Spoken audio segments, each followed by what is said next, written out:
Mambo vipi ladies and gentlemen. Karibuni sana ndani ya Mkenya Marekani today. I just brought it at a different time to just test if guys will be watching. Yeah. Hope you guys are there. Let's see. Please make sure you share when you enter here. Make sure you share. Today we are talking about social media, Facebook, WhatsApp. All was so down. I'm telling you, guys are depressed. So kujeni tutoe stress hapa. Kujeni tutoe stress hapa. Let's see. If you're joining for the first time, just write hi. This is a weird time I'm coming, so kama umefika hapa hivi, just write hi. I see guys also on Instagram are coming in. Mombi 18, asante sana kwa kujoin. Moses Osidiana, producer mzito pale, karibu sana. Melo 27 AV, welcome so much. If you guys can go to watch on YouTube, that will be perfect. That's gonna be so perfect. Okay. In fact, let me write that conversation here down here.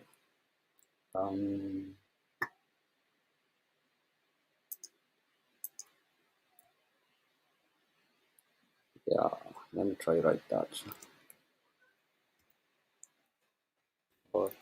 As you, in the meantime, please share. Nataka tu tusalimiane, tujuliane hali baada ya kutoka jelani.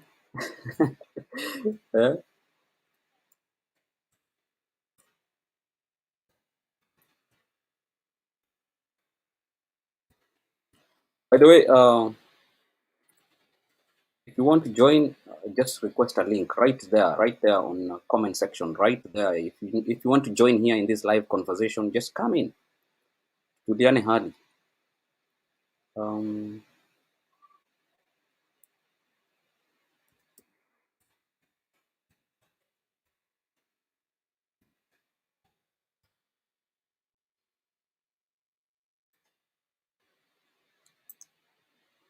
Yeah.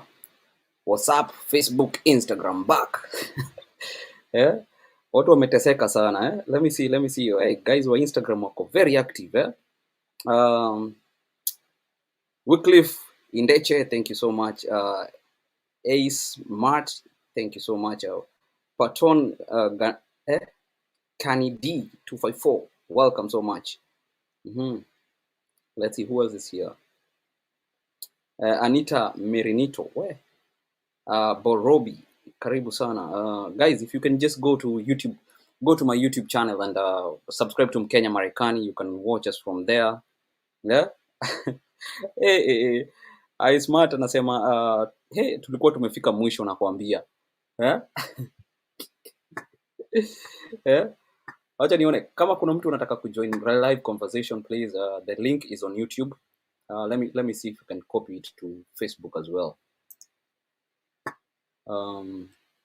If you want to join this live conversation, let me copy this link to Facebook so anyone can join.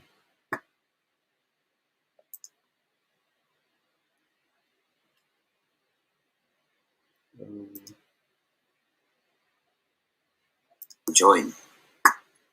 Okay.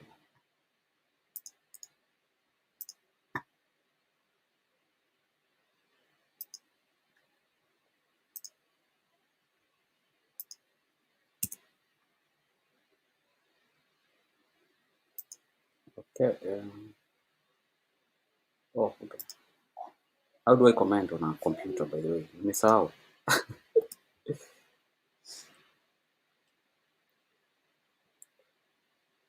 Let's go to live chat.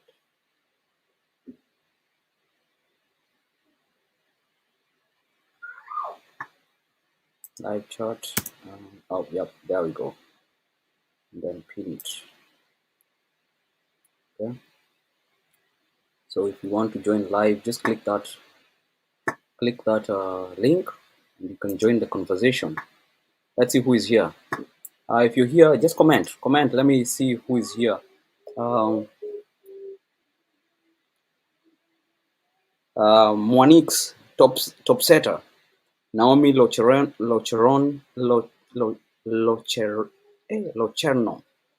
Karibu sana. Kipkoech. Karibu sana. S. Kanyaru. Deb Somboi. Hey, where? Okay, the names here. Yeah, thank you so much. Welcome, Phil.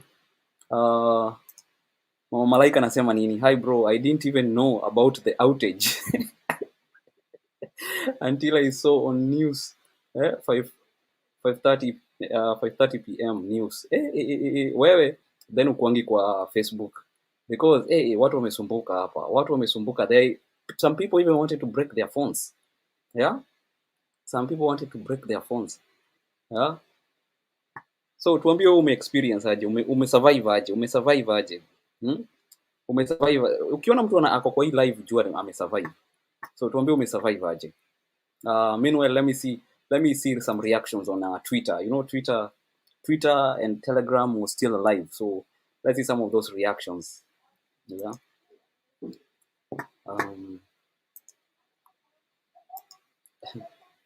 Yeah, these all happened because latest update on Facebook, Instagram, WhatsApp, Facebook were all down. So let's see some of these guys' reactions. Ati, people who don't have Twitter right now, yeah, these are people who do not have Twitter right now. Yeah, Twitter active users find out Facebook, WhatsApp, and Instagram are down.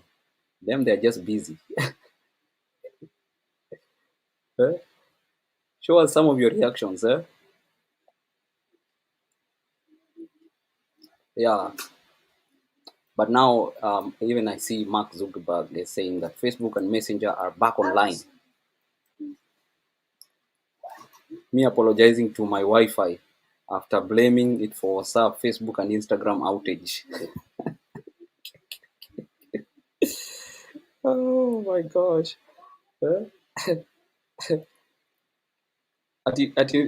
Kuna msee hapa I smart anasema he decided to make his Telegram now. Akajoin Telegram. Yeah. Mama Malaika anasema it was YouTube. I would have been the first one. Yeah, of course. Wanjiko anasema still recovering. Where?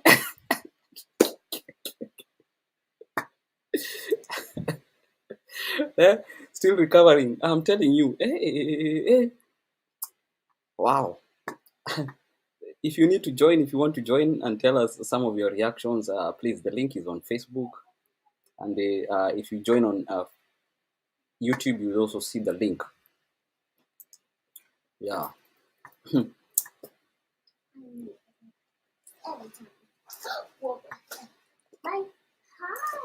Yeah, wacha tuone hizo ma reactions pale kwenye Twitter.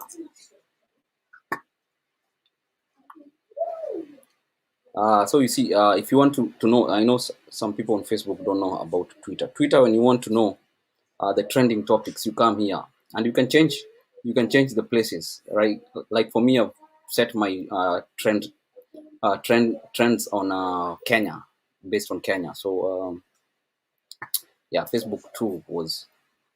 Oh, this is. Let's go to WhatsApp.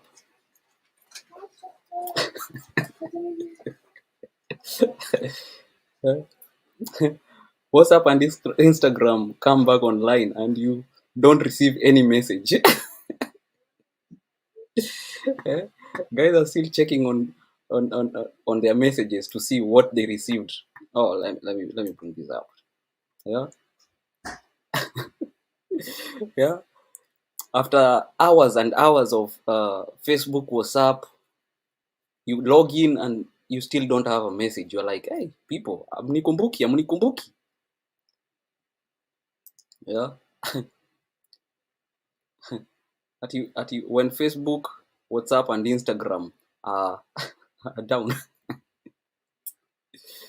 Yeah.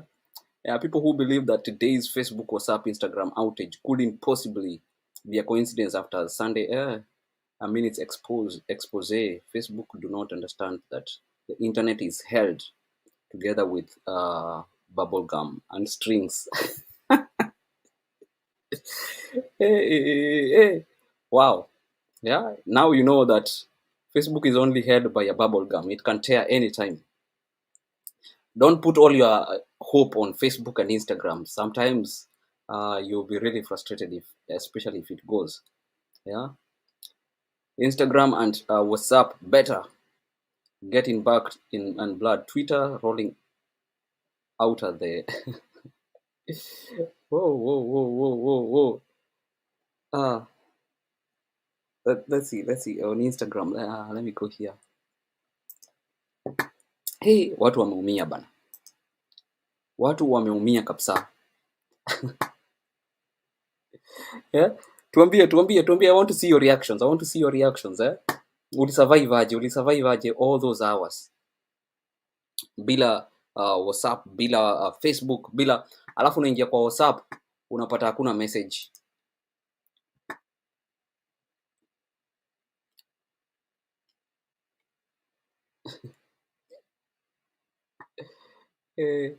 Haya, acha turudi hapa tu. Aha. These are guys. WhatsApp, Facebook, and Instagram users going back to their places of residence. This is how guys are running. This is how guys are running to WhatsApp and Facebook and all that. Where? I'm telling you. Let's see.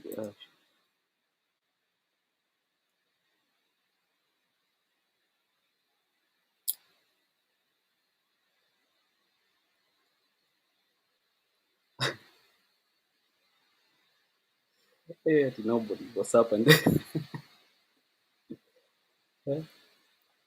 yeah, so guys are celebrating. Let's see some. Let me see some of the comments. By the way, let me see what guys are saying.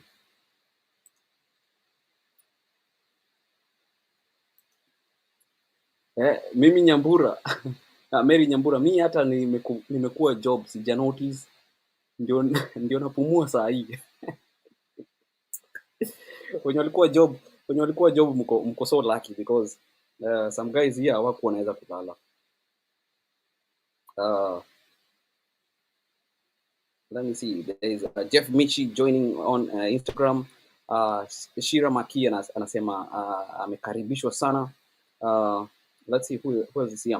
Magigi Sheru anasema wacha tumuweve. Naona amejoin kutoka Instagram. Yeah. So let me share some of your frustration. Kuna mtu alikuwa karibu kuvunja simu. Let me go again to this. Let me change it in there.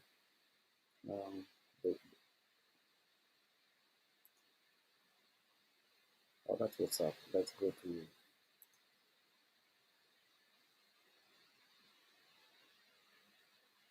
Yeah, and you know this thing has affected the owner of Facebook because you see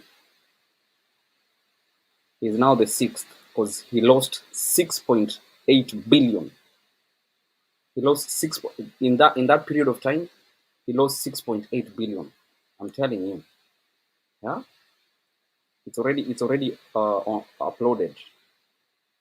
So in that hour, I don't know what he lost, but the owner of Facebook, Mark Zuckerberg, he lost 6.8 billion. Where? I'm telling you, that's a lot of money, and I believe this was just hours afterwards. So maybe if you calculate the whole amount, is more than 6.8 billions.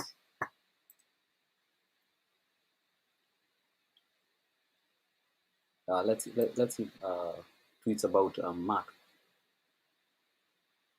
Yeah, just in a day he lost 7 billion in one day. Wow.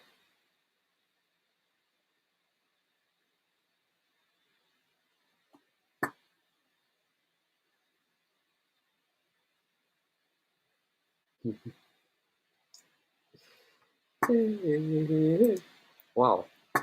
Oh, you never saw that. Yeah, I wanted to show you Mark. He lost. Yeah, Yeah, 7 billion in just those few hours. So it means Facebook is a good business. Facebook is a good business for somebody. So make sure you just don't just happen to be online and don't make business out of it. Make business on online. Yeah, yeah. Wanjiko nasema lol, hey. Ni hatari kwenye lango. Hatari sana. I want to see big up some guys on Instagram. Naona call me Sheiks anasema amekaribishwa sana, ameingia pale kwenye Instagram. Na watu wa Kenya bana, mnalalanga saa ngapi? Saizi Kenya si ni 6. Ni late sana. Wow, okay. I was just testing this to see if it works. Magigishuru anasema nimezima simu 100 times. Switching on and off.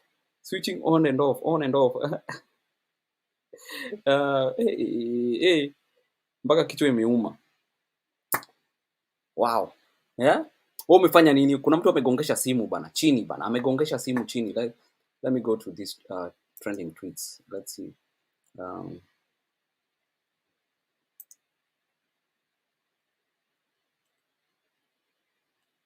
Yeah. This is hey, guys are creative, man. This is Mark Zuckerberg trying to fix the Facebook WhatsApp. Yeah? Zuckerberg finding Facebook roots problem. This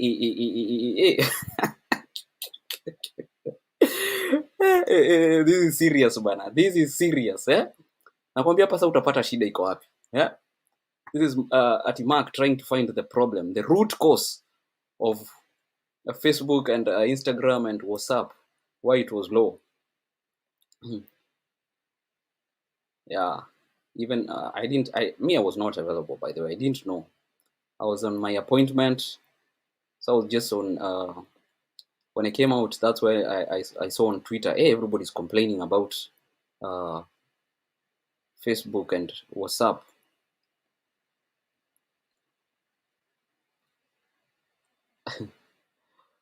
Where WhatsApp and Facebook on fire. But I'm telling you, at least now you can rejoice. Let's see what's new here.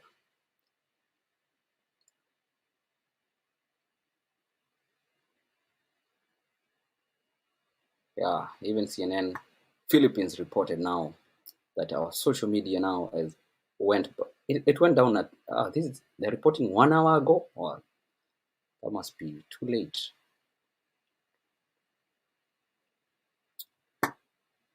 Okay, let's go back to, let me read some of the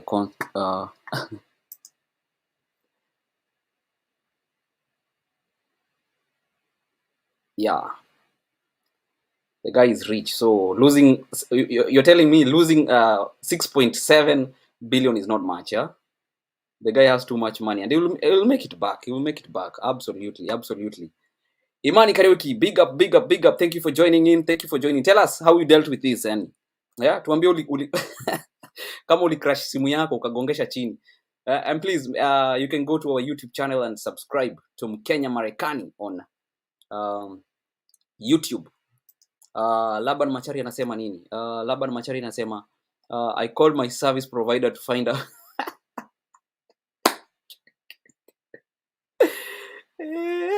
Where ukawakola ukakwambia nini? This is serious. By the way, if anyone wants to join, I have pinned up the link on Facebook and also on YouTube. If you want to just click on the link and join, it will tell you join the studio. So just click the link, join the studio. Kama wanasema, was struggling to fix my phone because I thought something went wrong. I reset the app, I deleted it and and reinstalled it. Now my phone has a problem from kuichokora.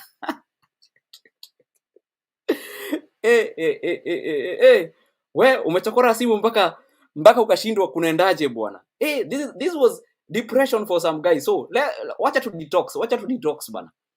Wacha to detox hapa. Mary anasema oh yeah, alikuwa job. I saw that. If any one of you wants to join this live platform, just go to the link that is pinned up on the comment section. This is the link. Let's see on YouTube.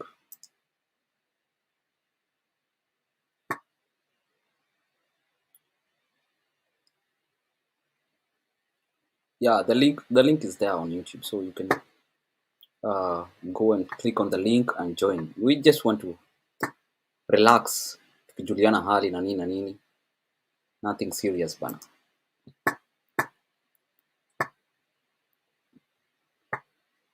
Yeah, tell us where you're watching from, by the way. Tell us where you're watching from. I see Brin Doreen from Instagram joining in. Kings Georges ako karibu sana. Joel Rubu, thank you so much. Hamudi, karibu sana. Quita Wilson, thank you so much. Hey, mazee, watu wamevunja masimu bana. So let me see some reactions on if you want your reactions to appear, you have to at least do it on go to a YouTube channel so that we can read your comments. Let me see.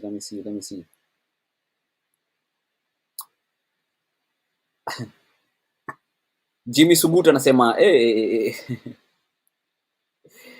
anasema ndume hiyo social media ni alafu John Kim saying what's up, yeah, what's up. Sijui kama ni ile WhatsApp because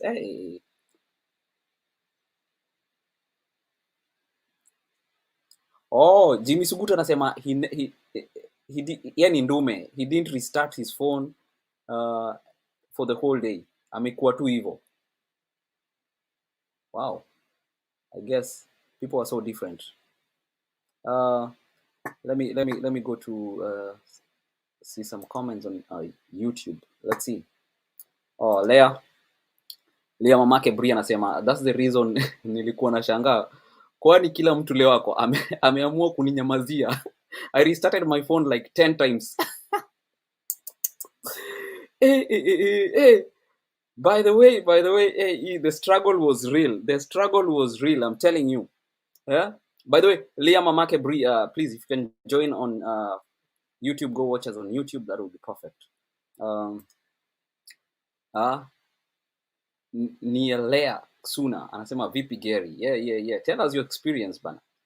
I don't know whether you guys from different country were already sleeping, because hey, here from the I think it started morning. When I woke up, I was like, Facebook is not working.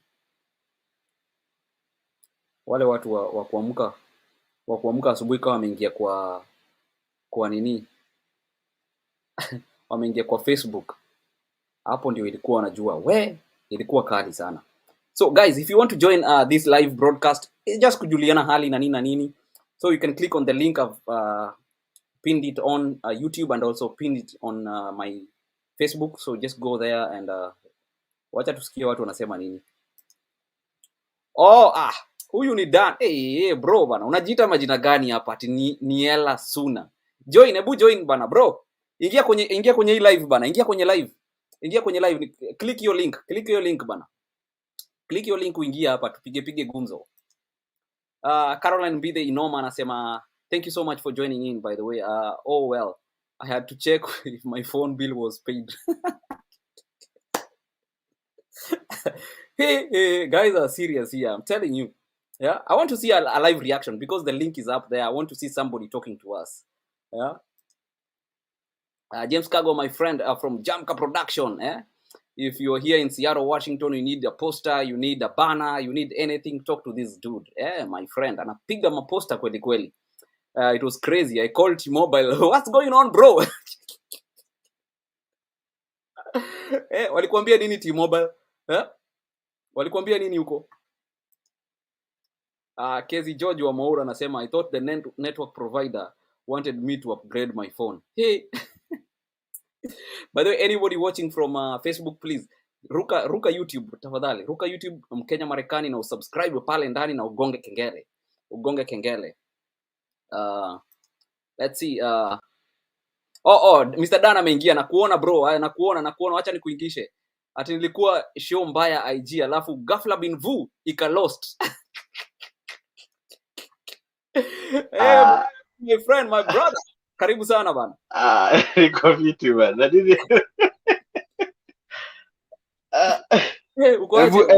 Ebu acha kwanza nijitoe hapa hivi kwa YouTube because najiona. Okay. Sasa first things first kwanza. Yeah, first things first. Hiyo Gmail ni ya from them days. So sema phone kuanguka. Yeah, ni ya from them days. So yeah. Since naitwa Daniel. Yeah. Kwani unapika yeah, niko kairia ka kitchen hapa part of it pia na kunywa kama maziwa mala hapa. Piga maziwa bana. refresh toa stress.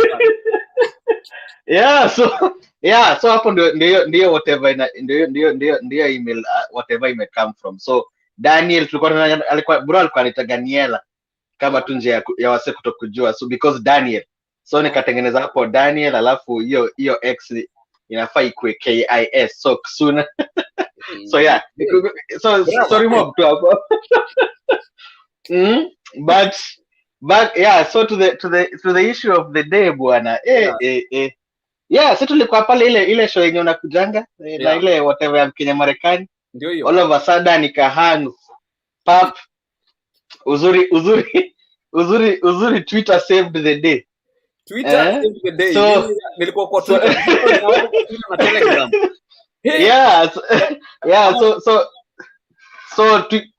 Kwa sababu anytime kitu inafanyikaga na sijaelewa I go to Twitter. Yeah, so it was the first one. Kufika pale nikapata trending. Yeah. You know, Instagram not working. Haya. Kukaa WhatsApp not working. Haya. Facebook not working. So actually nikapigia host wa show mwenye alikuwa already ako stranded, hakuwa anajua nini inaendelea, nikamwambia we. Nilikuwa nimecheck kwa live time. Nikamwambia we. Usikonde bana. Usikonde. Vitu kwa ground zimechange. So lakini nazo memes memes pale Twitter zimeua kuua. Yeah. So but pia imetuonesha tunaweza rudi huko ma 2000 huko. Before Facebook. Anasema longest day ever. Na by the way akaruka kwa YouTube. Thank you so much Sharin. Anasema longest day ever, nilistart my phone like 3 times hadi my wifi. Yeah. By the way kuna sasa walipanga kutoa wifi watumie data bundles. Yeah, I think me first of all nilifikiria shida ni mimi. But narudi napata hapana, show yuko mali niliachia. Yeah. So nika restart alafu ikanihit hapana, something inaweza kuwa imehappen. Yeah. Wacha niende kwa uhondo. So Twitter mimi naitumia kama ka encyclopedia tu. So nikaenda hapo. Sasa ndio nikapata uhondo nikarelax. Haya, Caroline Bide anasema by the way my hubby was so happy. He was like, "Yes, you get a break."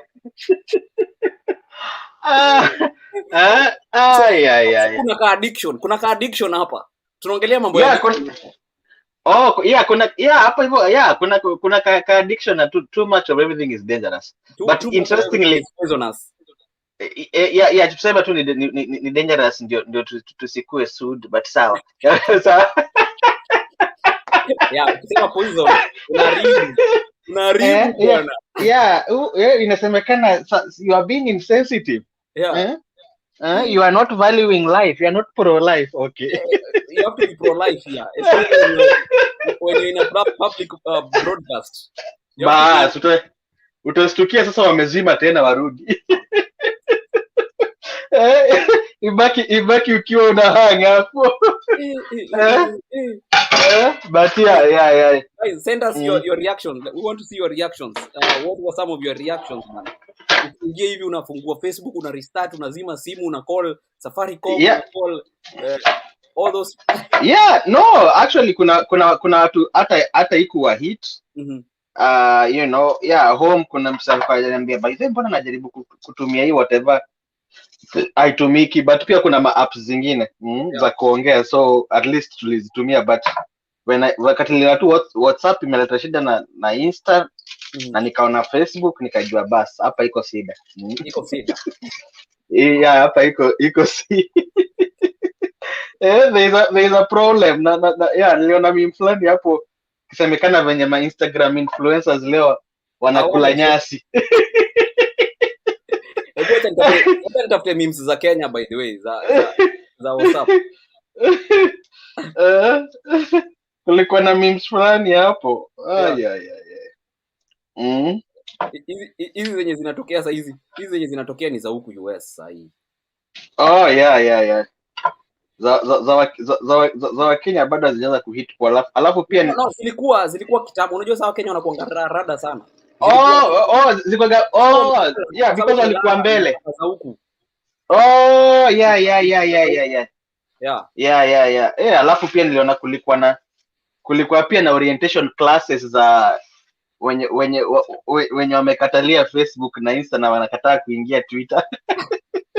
Yao, cheki vile walikuwa wanakimbia bro. Wenye watu wanaenda Twitter. Hii walikuwa mbio, ona jeshi yote ndio hii.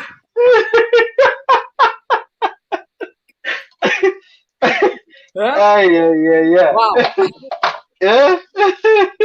Yeah, come just.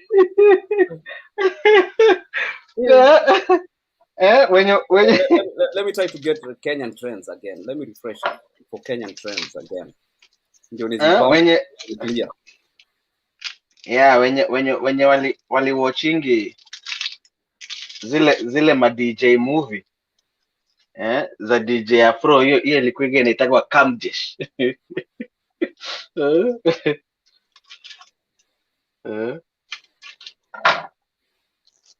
Hiyo ilikuwa inaitwa Kamjesh.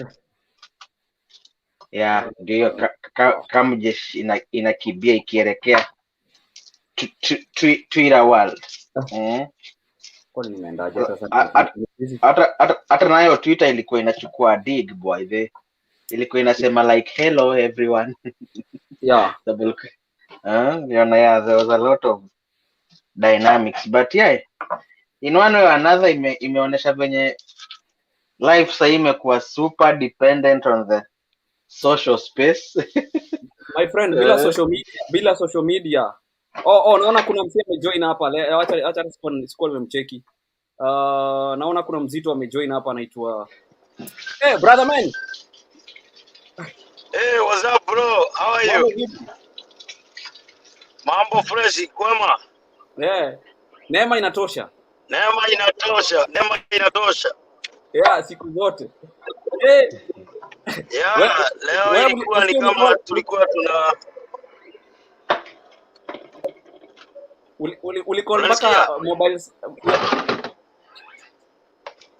Mimi simu nimezima karibu mara 10 bana. Nashangaa what is not happening man.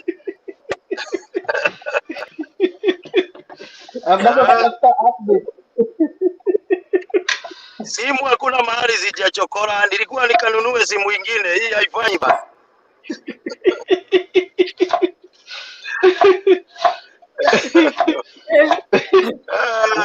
Ilikuwa ni tough. Imekuwa ni ngumu. Sasa biashara imekuwa ni ngumu, nikasema hii simu haifai. Ya kweli ilikuwa inafanya, yangu haifanyi. Nashangaa what is happening. Akaniambia alafu yake imeanza kuhang pia. Yeah. Nashangaa labda simu yangu imezeeka basi. Let's see. Kuna msee anasema Gaudensia Dorina anasema mimi Mungu ni nani? Nililala 7 straight hours just kuamka nikashangaa ati Facebook, WhatsApp na IG zimegoma. Yeah, kila kitu kimekwama manze. We are back online. Sasa watu walikuwa wamepigwa na stress. Yeah, mpaka kuna tulikuwa ameanza kuandika zile message za obituary wakisema you never you, you never know the importance of something until it is gone. True, true, true. Get well Instagram.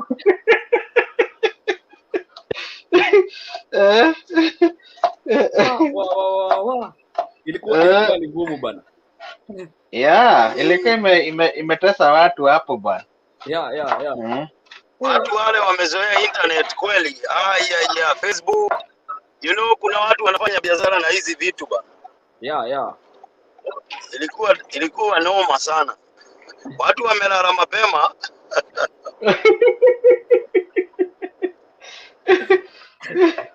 Leo rate ya depression imeenda juu. Ilikuwa kali sana.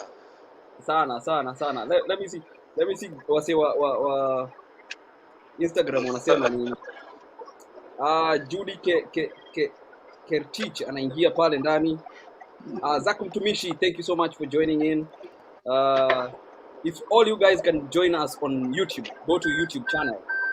Now ingia pale, and if you want to join live also, you're welcome to do so. Yeah, the link is down there. Kama nataka kuingia achangie mchatari.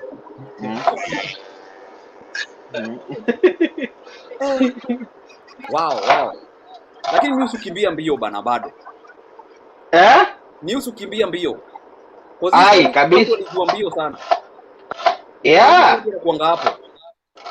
No. Sahi the hiyo globalization. Yeah. Ime change vitu kabisa. So hakuna mtu aliwachwa nyuma. Yeah.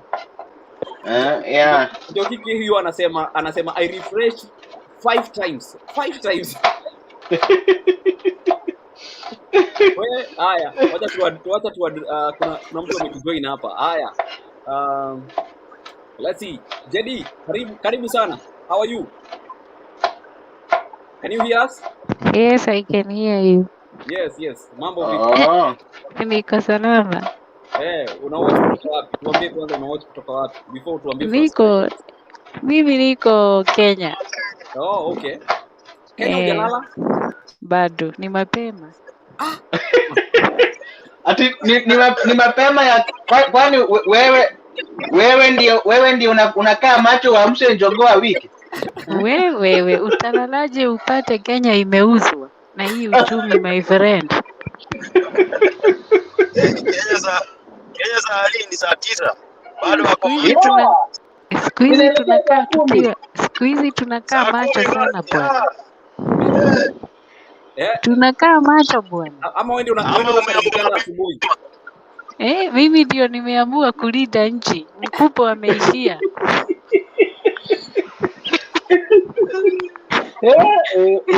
Sasa una respond kwa sababu tulikuwa tumemiss Facebook sana na WhatsApp. Sasa una respond majibu. Okay, mimi yenyewe WhatsApp yangu ilipotea kitu saa 9. Yeah, ya mchana. Ya mchana nikafikiria maybe simu iko na shida. So nikaanza kurestart kuzima kabisa. Nikaona hii haifanyi. Nikaachana nayo. So later on ndio nikafungua Facebook nayo haifunguki. Nikashindwa now what is happening.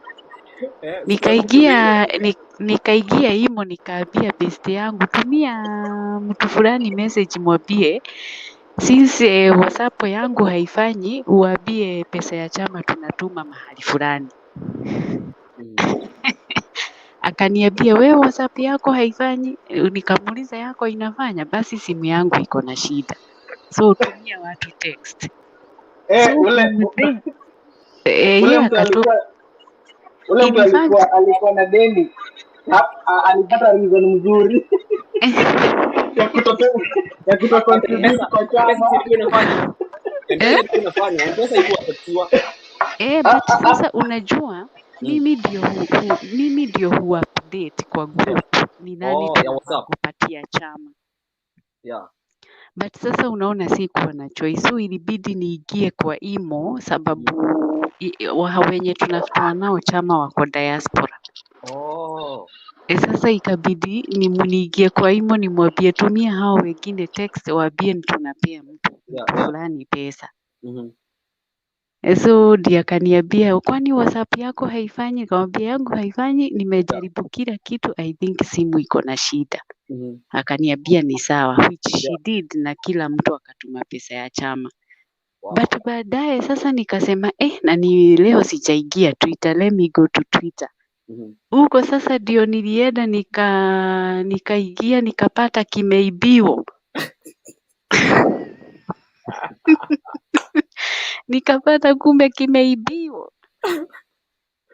Sasa huko ndio nikafollow nikaona haya. Na kweli sio simu yangu haikuwa na shida yoyote. So at around kitu tu hapo ndio nimeona sasa niko sawa. But enyewe life without internet my friend, kama we ni addict, ni noma sana. Leo watu wameadmit. Let me tell you. Okay, nishaikuwa na simu, nishaikaa bila smartphone, but for today it has really affected me, especially kwanza kama wewe ni mtu wa siasa unapenda kujua what is happening.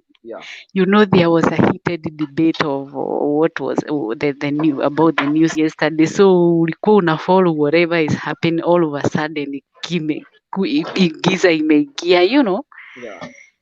But being addict of social media, it's traumatizing, by the way. It is. It has affected so many things.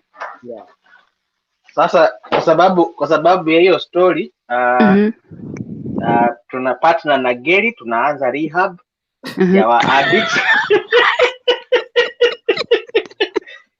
Tutakuwa tunakutana.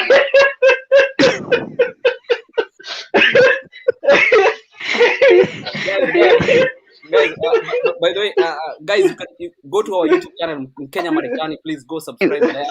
Mkisikia hii story na ukiwa ndani ya Mkenya Marekani, you can also support us, become a member, get a mimi nakuaga nimesubscribe. Wewe unakuanga huku sana ile zaidi. Hiyo inajenga sana. Inajenga. Watu wenye wako kwa Instagram, please if you can go to our YouTube channel Mkenya Marekani and go show some support there, Karibuni sana. Hapo. So tutaanzisha karehab. Ndio sasa upate tumejaribu kugawa hii story. But ile kitu kingine pia. Kipto. But ile kitu. Okay. Ngoja dakika moja. Kipto, wacha ni big up Kipto because Kipto ni member wa hii YouTube. Tafadhali Kipto, ingia kwa link, nimelink hapo link. Ingia kwenye link bana. Tunataka tusikie maoni yako. Fuata link hapo. Link. Ingia. Tunataka uingie ndani kabisa.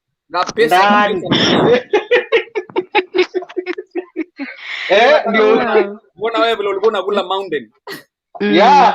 Ndio uje useme over and out. But so so ile kilikuwa let me talk to Steve Mohoho. You can click the link. I've pinned it on YouTube. Just click that link and join. And then enter studio. Bas, ingia. Enter the studio. Hapa hakuna kulipishwa, ni bure. Nilikuwa nasema at some point wenyewe mtandao ilipotea, hata msee alikuwa anafikiria kwani kuna landlord wa mtandao pia sijalipa rent huku.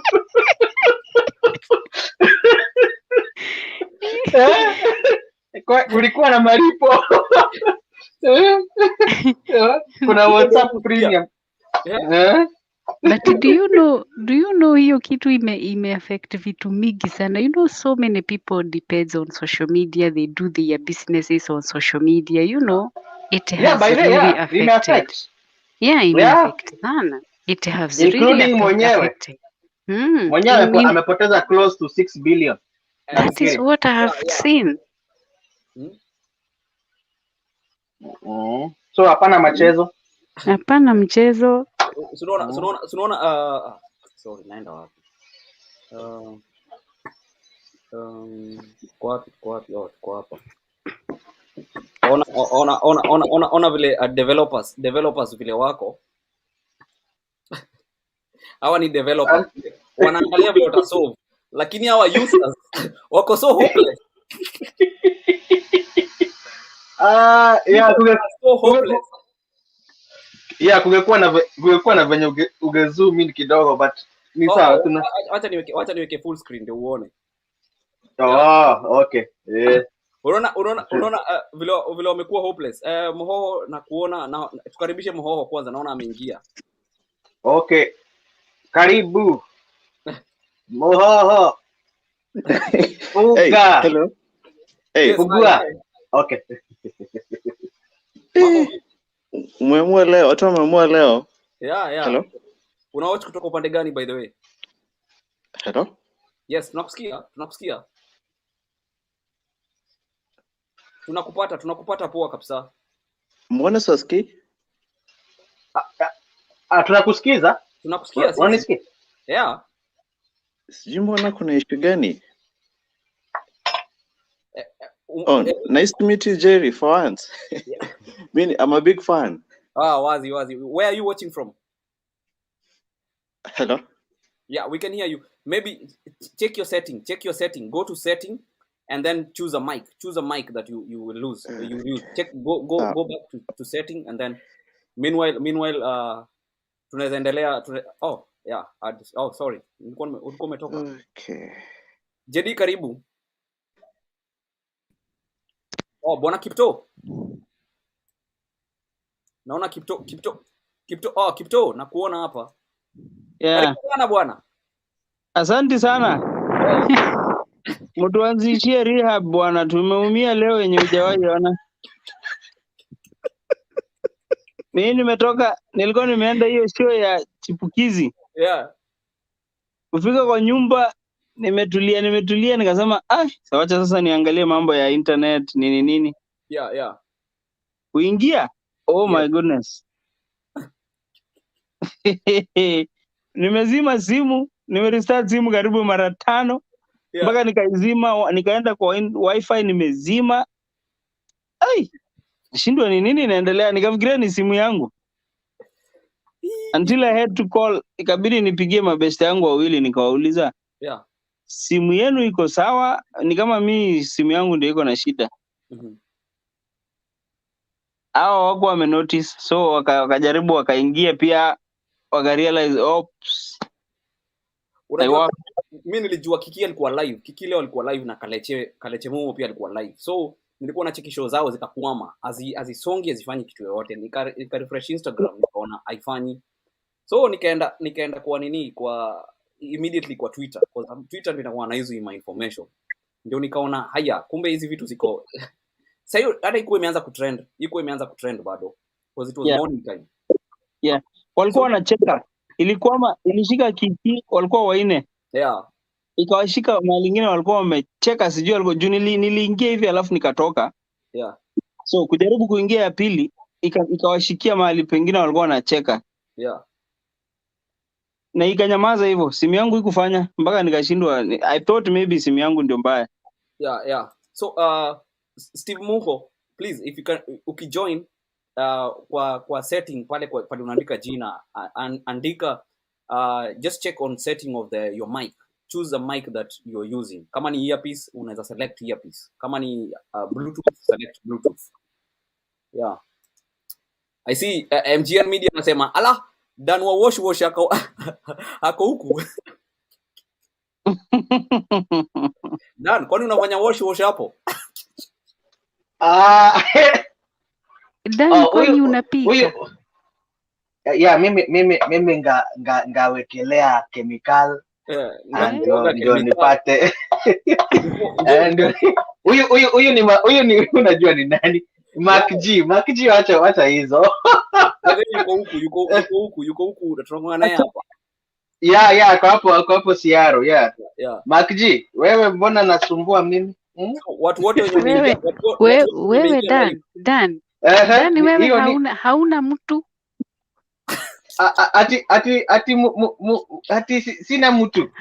Sina unga. Sina unga. Hauna mtu.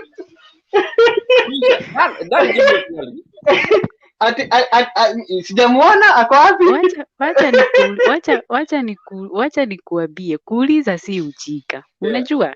Yeah, hata mimi Na nasikiza. mimi naweza kuwa niko hapa labda nateseka hivi na tukutane tu huku, na ninajua kupika. Sasa kuna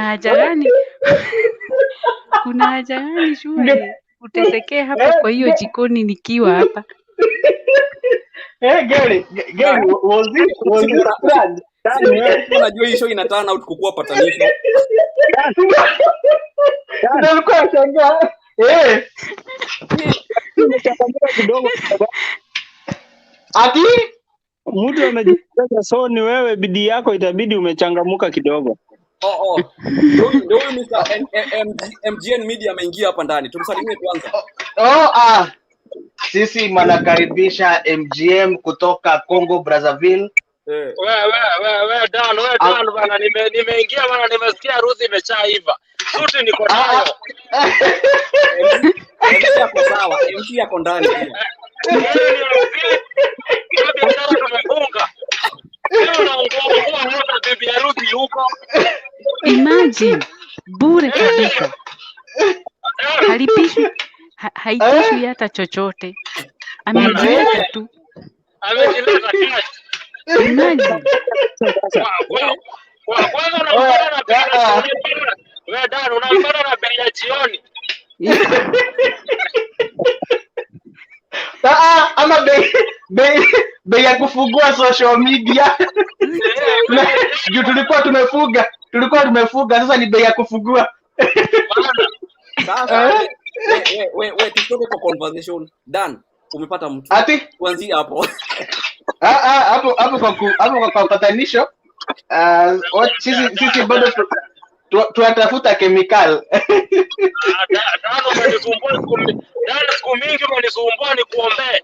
Kumbe ndio maombi imejibiwa.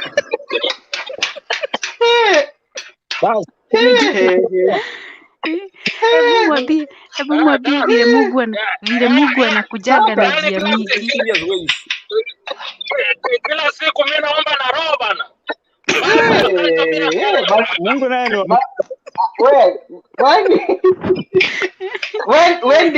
when did the topic change?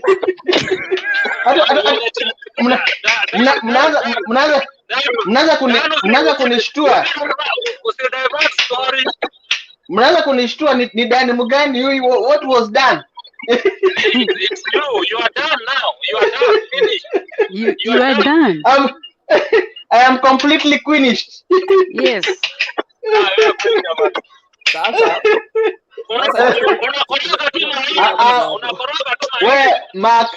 Mark G changia mjadala na wachana na story mingi.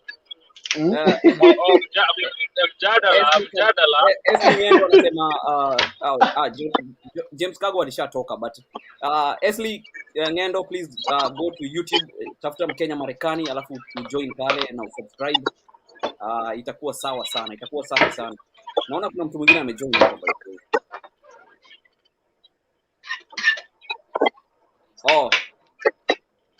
Karibu sana brother. Asante. Wewe dada unapika nini? Ndio anapika hapo. Anapika tu mayai bana. Anapika tu mayai bana. Unapika nini? Ugali, mayai. Ameambiwa wake mayai. Anakoroga tu mayai bana, na nilikuwa naongea naye amekula njae lunch. Unaona nini bana? Ama unasema niache kupika nijaribu kumfikia. Bala ya kupika. Nijaribu kufika instead of kupika. Okay.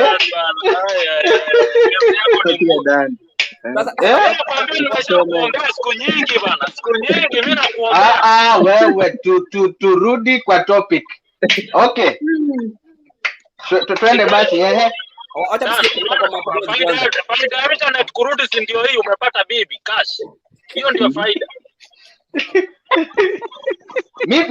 Mimi niliacha tumekataa BBI mpaka kwa mtandao inanifuata. Niliacha tumeacha BBI sasa inanifuata mpaka kwa mtandao. Sasa brother hiyo ndio uzuri wa internet na kukua na hizi social platform. Unaona sasa wewe hautaenda sijui search sijui nini amekuja Wife amejileta mwenyewe na akasema anajua kupika kukuliko. Dana ametumia hapo zote amemaliza. It is at this moment that I knew I have haters. Tutakia mema. Nakuelewa. Hebu tusikie Jedi, hebu mzungumzie. Nizungumze sasa. Dani amekataa mtu. Sasa unajua mtu akikataa mtu haezi forsiwa. Can you imagine? Business legit haina story mingi, lakini amekataa. Amekataa kumwaga kemikali. Amekataa kumwaga kemikali. Mimi mama. Can you imagine? It was a very simple business legit, but umeshindwa kumwaga kemikali. Ilikuwa dandili.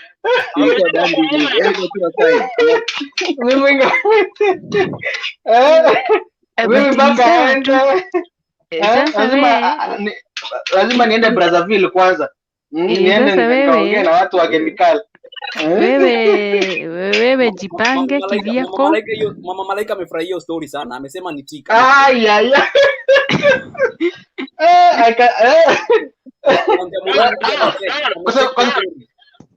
Kwa sababu hiyo story kama hujaenda kwa YouTube, enda huko kwa YouTube subscribe.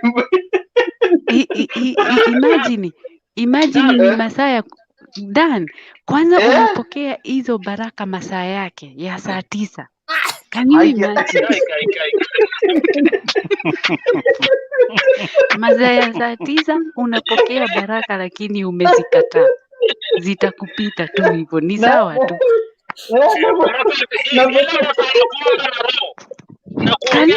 Usiwache baraka ikupite. Inampita masaa ya saa 9, masaa ya maombi. Lakini ni sawa tu. Importance of social media, one of the benefits ni hizi sasa. Adana anataka kuangalia zikienda. Adana tiketi ya kujinda. Tiketi tu ya Ohio tu hizi tujinda. Ni sawa tu. Acha tuseme. Dan, mbona sauti imepole? Mbona sauti inakini? Mimi hata sikuwa serious. Imetoka from bass to soprano. Mimi hata sijui niseme aje.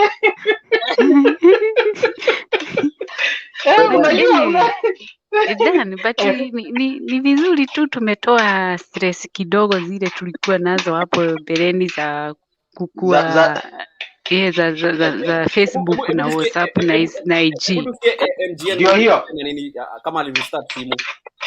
Man, mimi nimeona shida bana wewe watu. Nimepiga mpaka karibu ni change ni change career nitoke Kimobo nirudi Sprint. Nimeenda mpaka Kimobo office leo. Mazao nilikuwa na shida. Ndio nikaambiwa si phone iko na shida. Almost karibu hata ninunue simu mpya bana. Lakini mimi nasema mbona okay, like mimi kuna app nipigana Kenya inaitwa Reptel. So walinitumia message like na boss ilikuwa inafanya. Walikuwa na message even though WhatsApp is down we still got you. So nilijua saa hizo in the morning. Kumbe si WhatsApp si phone yangu na shida. Ni WhatsApp iko na issue. That's how I got to know that problem. Mimi sikujua bana. Lakini pia nilikuwa nimewasha router hapa nimesumbuana na wifi for the whole mimi nilikuwa nimerudisha mpaka phone yangu 2G bana. Sasa inaonekana mtu alikuwa double tragedy kama ulisumbuana na wifi na ukasumbuana na wifi. Hiyo ni double tragedy. Mbona turudishe kwa topic? Mbona kuna topic yako?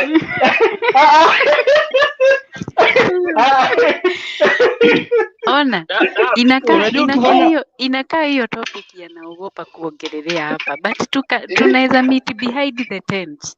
Nadhani Kuna kuna kichaka hapo chini. mtu ameweza Dan, usidisappoint. Ndachange jina Mkenya Marekani niweke patanisho. Dan, usijaribu kutudisappoint. Mtu hawezi kuwa na bidii hivyo alafu utudisappoint.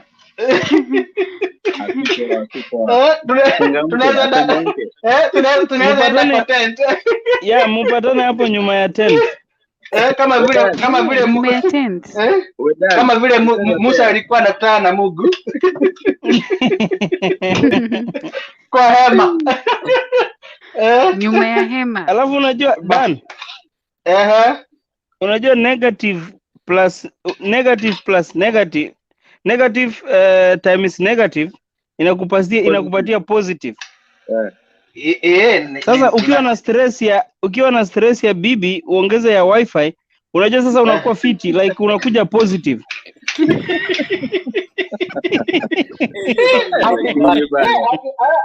Hapa naona mathematical jokes inakuja.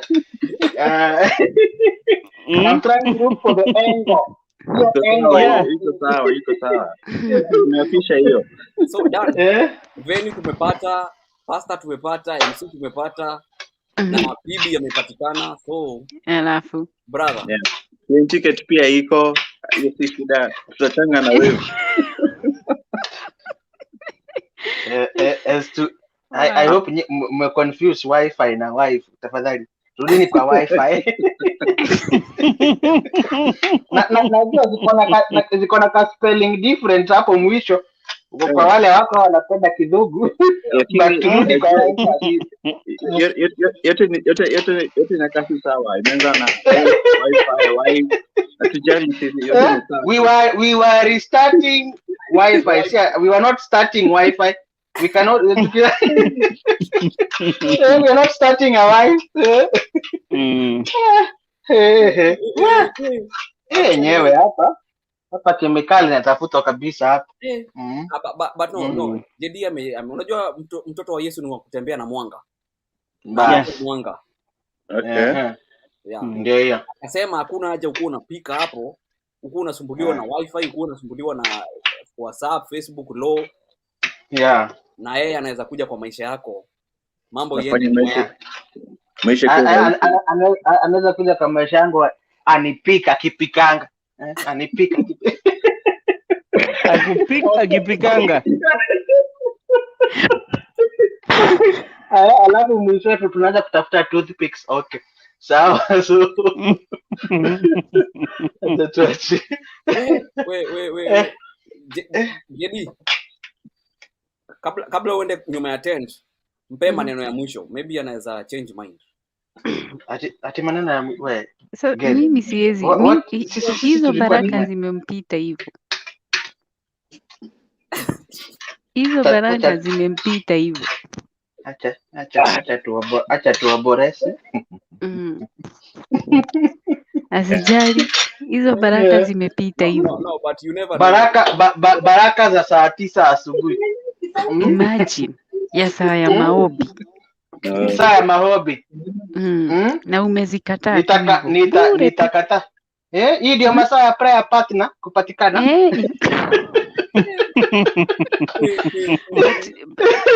But skiza tu. Sasa juu hiyo umeikataa, hiyo ya bibi, tunaweza kuwa prayer partner ya hiyo saa 9, haina shida. Okay. You will just send me your prayer request. My prayer request. At this rate. Sasa hiyo prayer request watu wameomba. Utashtukia watu wameomba. Mr. Mohoro anasema lazima asonge aende kiasi. So tuambie bye alafu uchomoke bro.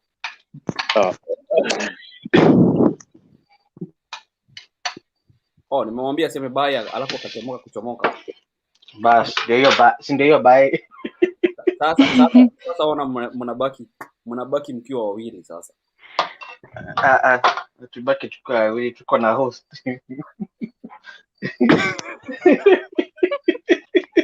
Akijua.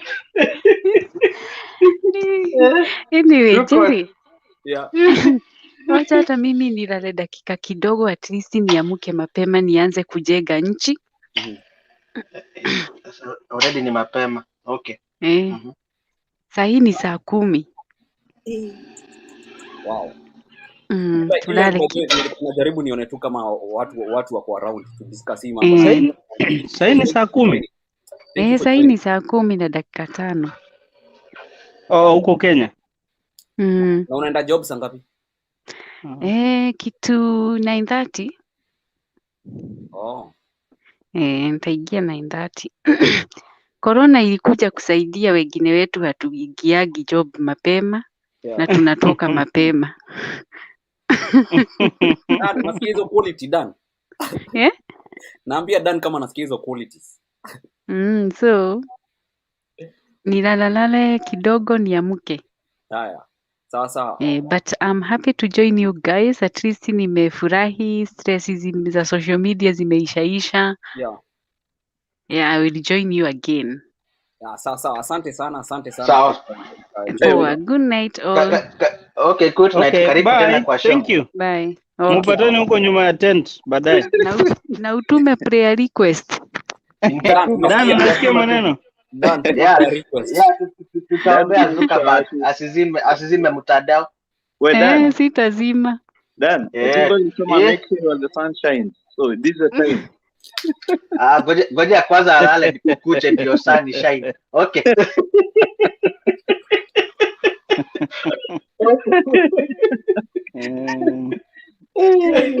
Wow.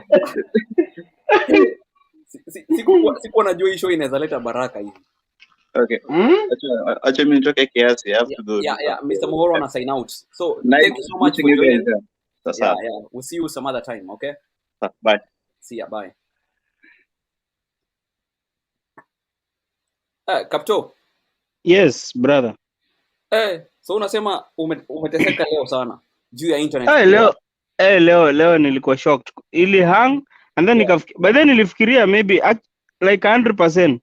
I was thinking maybe ni simu yangu iko na issue. Yeah. Nika hustle mpaka sasa after kucall watu hakuna mwenye alikuwa na information watu sana. Yeah.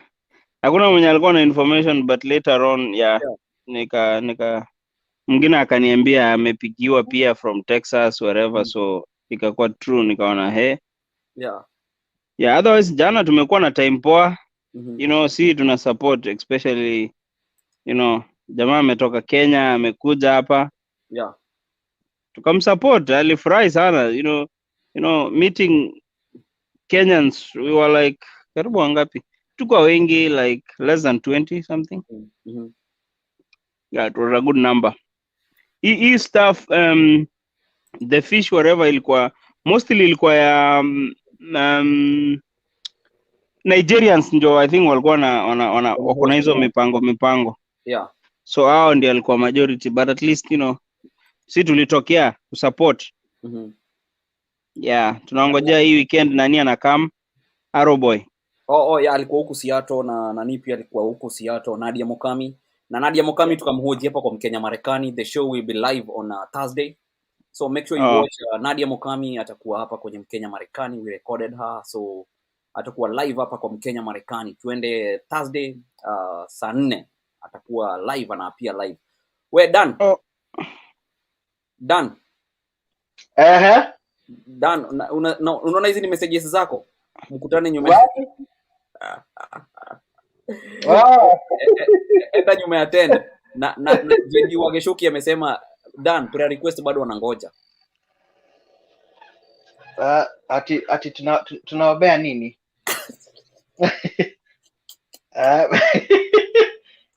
Unataka tuseme baba tuna kamua hizo daimoni za kuzima mtandao? But hii imekuwa fun. Sijui hata venye nilipotea but nimerudi. Umemaliza kupika? Nimemaliza kuspin hapa. Yeah. So sijui kama nikimaliza kupika kama niko ready for pick up. But sawa. Kwani huko mko how many hours ahead? Sasa hivi ni Si atakuagi bere kama Kenya. Kenya unajaga wanakuaga bere. yeah. Yeah, but ni saa 3 tu. Masaa 3. Sasa najua kwako nikajioni ka 6:10. Yeah. So guys, naona Instagram waseni ni kadhaa by the way. Big up, thank you so much. Please go to our YouTube channel Mkenya Marekani, subscribe pale ndani. Alafu naona Eric Gedoi anataka kujoin but naona device not connected. You need to connect your device. You need which device? Yeah, naona unataka kujoin. Eric Gedoi, welcome so much but make sure you connect your device. Yeah, inaniambia connect your device. So social media ina play a very big role kwa hii generation sasa tuko. Na si hata kila mtu ana social media. Like vile ilikuwa imepotea hivyo, yani imewaambia watu social media vile kitu ya maana. Yeah, ni kama dhitima. Yeah, kama venye dhitima zilikuwa zinapoteaga but as you said, yani kitu kipotea ndio unajuanga umaana wake. Yeah. Watu wanashukuriaga for granted. Yeah. But yeah, we are so connected na mtandao obvious. Wale watu walikuja mapema tumewaambia tuko na rehab tutaanzisha. Tukimaliza show ni link tutaweka Down below. Ni upade. Unajua tunafaa tufiche link ndio ikuwe the first test. Yeah, kama utaona link then wewe not qualified. But sasa digitization ime change maneno, tukatai tukubali. Yeah. Na I think even before COVID hatukuwa tunajua exactly the power that social media iko nazo. Kaleche Mutunga anasema what happened to be waiting to sijaelewa your question. Sherimbui ameingia pale ndani. Zamua Amina anaingia pale ndani. Bansi Kwamboka anaingia pale ndani. Thank you so much. Let me see who else is here. Rachel Reg from Instagram anasema how do you become a member of Kenya Marekani? You just press the button. You press the button and you become a member. Okay, Ruth Jambi anaingia pale ndani. Thank you so much from all the way in California. Asante sana. Lucresh Lovita amejoin. Thank you so much. Yeah. Gary, ini ya members peke yake? No. Hii iko open. Yani unajua unaweza hii si ya members. Hii ni iko for everyone. So no. Okay. It's for everybody. Yeah. Naona waseo kwa kadhaa pale Instagram wameingia. Angela Nancy anasema jela ilikuwa hard. Kumbe wengine weru hatuna lives nje ya social media. Watu wameaccept. Nani huyo wanatafuta we Dan, watu wanasema wanaunga mkono ya vile umepata wife hapo ndani. Kwani hao watu ni akina nani? You know these people. The problem. Yeah. Unajua zile show za politics zinakujanga kwa prime news. You know the problem with you people is that you really don't understand semantics. Last year I was somewhere in Russia. Yeah. And somebody was still confusing wife na Wi-Fi. This is something that I'm actually going to meet with Honorable Meba. Yeah. Kiujuri to badilishe how the government inseminates education. Because we are inseminating the wrong information, tutakuwa na seminar ya kudisseminate. A lot of manate. Okay. Angela Nancy anataka kuingia. Angela Nancy enda kwa YouTube Mkenya Marekani. Link iko hapo ya kujoin. Ingia. Enda kwa YouTube Mkenya Marekani and then link iko hapo. Kwa ukiingia kwa Instagram itakuwa na eco mob sana. Instagram ni ya kuitatua save. Siwezi weka msee live hapo. Lazima ujoin na sisi hapa live. Enda kwa YouTube. Enda kwa YouTube ama Facebook. Nimepinio link hapo ya kujoin. StreamYard ni poa, unaweza Eric yuko hapa ndani bro. Karibu man. Mambo vipi? Poa sana. Yeah. Thank you for inviting. Yes, kabisa. kifo cha Facebook na WhatsApp kilikupatia wapi? Mimi nilipatwa nikitry kupiga simu Kenya na via WhatsApp. Nashangaa kwani huyu mwenye analipanga pesa ajalipa leo, ajalipa T-Mobile. Haro, pada kwa network. Haro. Kwani hawa watu, kwani simu sijanunua ama haro? Okay. So ulijaribu for how long sasa? Nilisema mara mbili na niambia the connection, try make sure your phone has an internet connection. Yeah, ukaangalia internet. Nikaenda Facebook, kutry Messenger.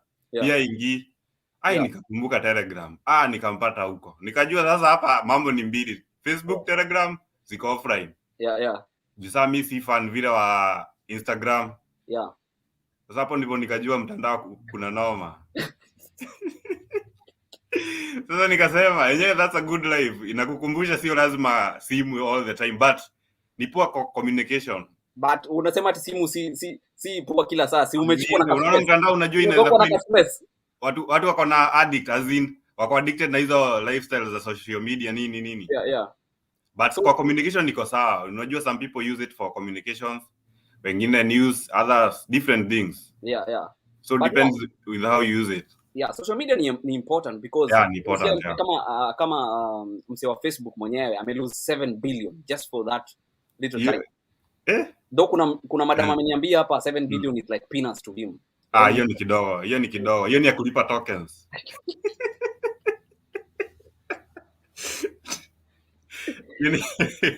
Hey, guys, I want to see your views on this, yeah? Naona Angela ni kama ameingia, acha tuone. Yeah, karibu sana, acha tumkaribishe. Angela ameingia ndani ya Mkenya Marekani. Karibu sana. Mambo vipi? Niko default setting mazee msini judge. Nimetoa ati makeup. Amepotea hapo kiasi. Akiwa in default setting. Aje hatuwezi kukujudge. Wacha nimtoe ajipange. Bado yake mtandao yake jarudi. Haya, uko sawa ama Facebook yako jarudi? Facebook wako ninasumbua sana.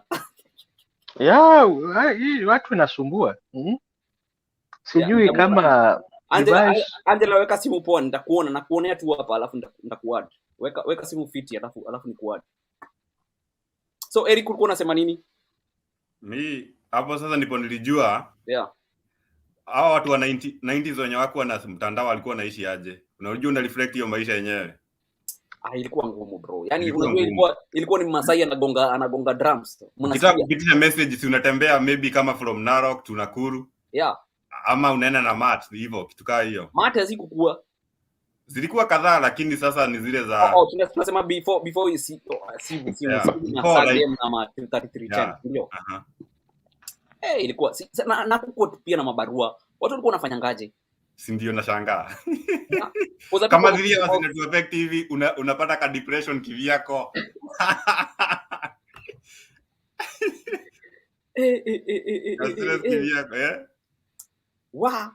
Hii ni noma bana. Noma sana. Hata niweke discussion hapa watu wasisahau tuna discuss nini. But Facebook saizi for example hii generation tuko haiwezi kuwa. Hatuwezi ishi bila.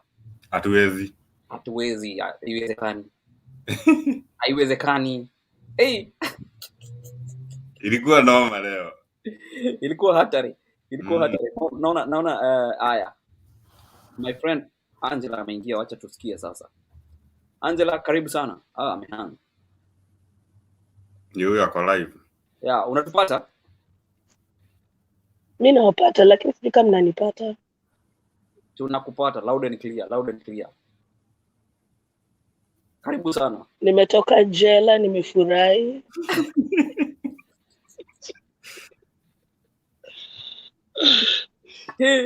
Jela ya how many hours? Hata unajua by the mchana nilikuwa so busy so I didn't even notice iko off. Yeah. I think jioni around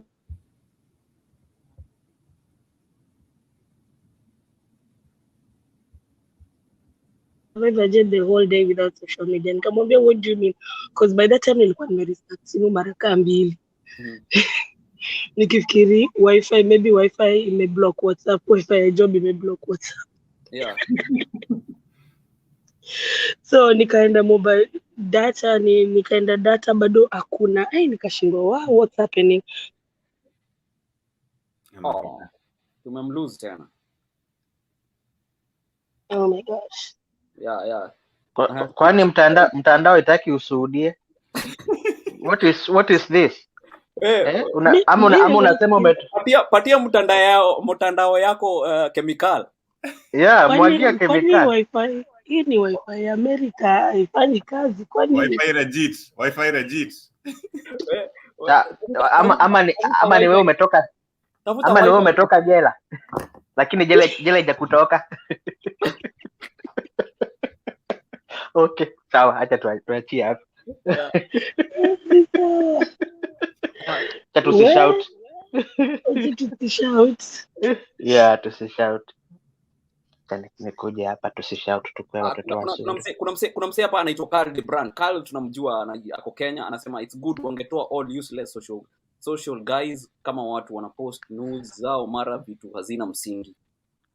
Najua Carl anajaribu tu kukua nini. Anataka kuokoka saa hizi. Anakuanga ameokoka, by the way. Carl ameokoka.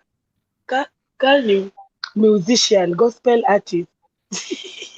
Serious sana. Yeah. So what do you think?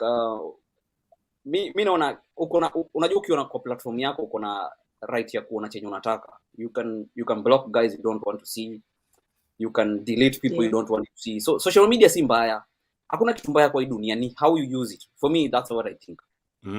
Hakuna kitu mbaya, ni how you use it. How it affects how you think. If it controls you, then it's a bad thing. Mimi nakubali kwa sababu ingekuwa we are not looking it from that perspective. Hakuna mtu angetumia pesa kwa sababu zilisaliti Yesu. Hiyo ndio mimi tu, hiyo ndio nilikuwa nataka kusema. Okay, but yeah. Done. Hii chakula unakula ni gani? Okay. Tuache kijinga kidogo hapo. Okay, yeah, but yeah, it's true, nakubaliana. Kila kitu ni venye unatumia. Yeah, it's how you use it. So, social media for me, I believe, kama mostly kwa churches, a lot of people walikuwa wanasema Facebook ni ya mashetani, but they realize they need Facebook to push the gospel. You know, so it's how you use it. It's how you use it. Unajua kwa nini nacheka? Facebook iliacha kuwa ya mashetani kitambo. Facebook iliacha kuwa ya mashetani kitambo sana juu kanisa hata ndio the biggest users. Huko ndio wanaomba sadaka.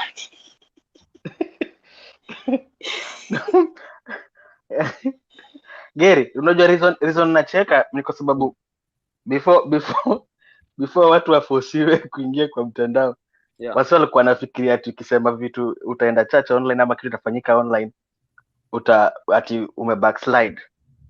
Lakini sasa the same people ndio walijipata kwa mtandao wakiadapt by fire by force.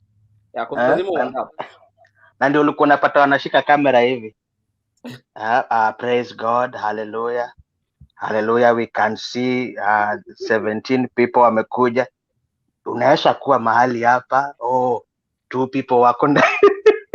Yes, unaniona? Praise the Lord. That was very funny. So ulikuwa unapata imeinamishwa hivi.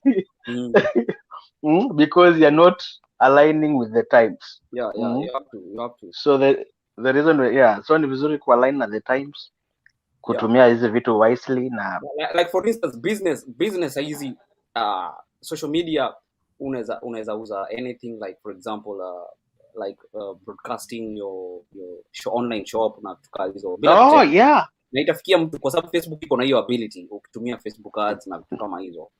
So Facebook imekuja kusaidia na pia WhatsApp, kwa sababu WhatsApp I can call Kenya without using ile actually it is becoming a challenge kwa hii over the line maneno, because unajua hata hiyo voice over internet ni cheap. Yeah, mnaweza ongea a lot na mtu ameweka tu voice call ya WhatsApp. Yeah. Yeah. So Anji alikuwa ametoka. Haya, wacha tumrudishe tena Anji.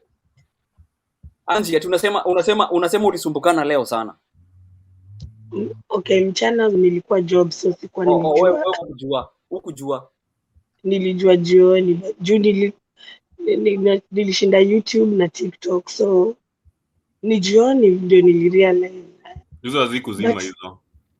Hizo hazikuzima. That's why it was hard for me to know there's a problem. Yeah. But like I think this is the longest like Facebook ime shut down, because it has shut down before, but I think you took like 2-3 hours. I don't know. Yeah. For me, I felt like, because kama wanasema ni from saa 5 asubuhi, like from this east side, like it's from saa 5 asubuhi.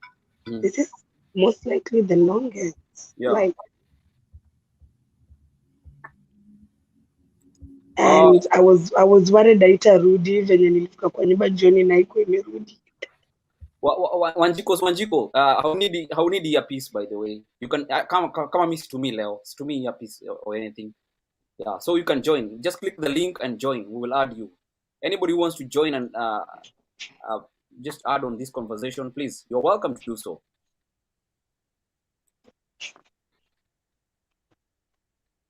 Watu wa kuchangia mchatara mnakaribishwa. Carl the brand anasema ati social media has destroyed young generation. Dan, what do you think about that?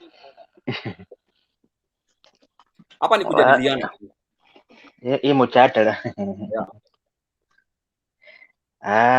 Yeah, so inategemea where you look at, by the way. Yeah.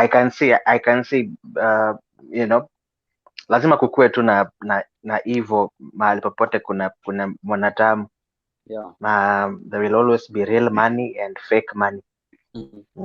But we still look for the real one. So yeah, you can say actually even the other ways, because for me nimeona hata watu wakiwa IG. I remember I was involved in a situation yenye tulikuwa kwa show fulani, and somebody alikuja hapo aka text akisema ana feel suicidal, a young person, and we were able to reach out na tukaokoa huyo maisha. Yeah. So yeah, I agree. You see. Yeah, I agree. Yeah, kuna wenye wanaitumia vibaya, wanapanga lazima wajianike huko, but ni kama tu kila place utapata mahali, you know, hapa kuna church na hapo next watu wamepanga nguo zinawasumbua. So tukaribishe Wanjiko, tumkaribishe kwanza. Jambo, Wanjiko. Tunakusikia kabisa. Yeah, tunakusikia loud and clear. Mlikuwa mmesema ati watu wa kitambo walikuwa wanafanya nini before social media? Walikuwa naenda kesha na gwataniro. True. Ni ukweli. It's about that. Okay. What about communication, social gatherings? Hizo mngi communicate aje?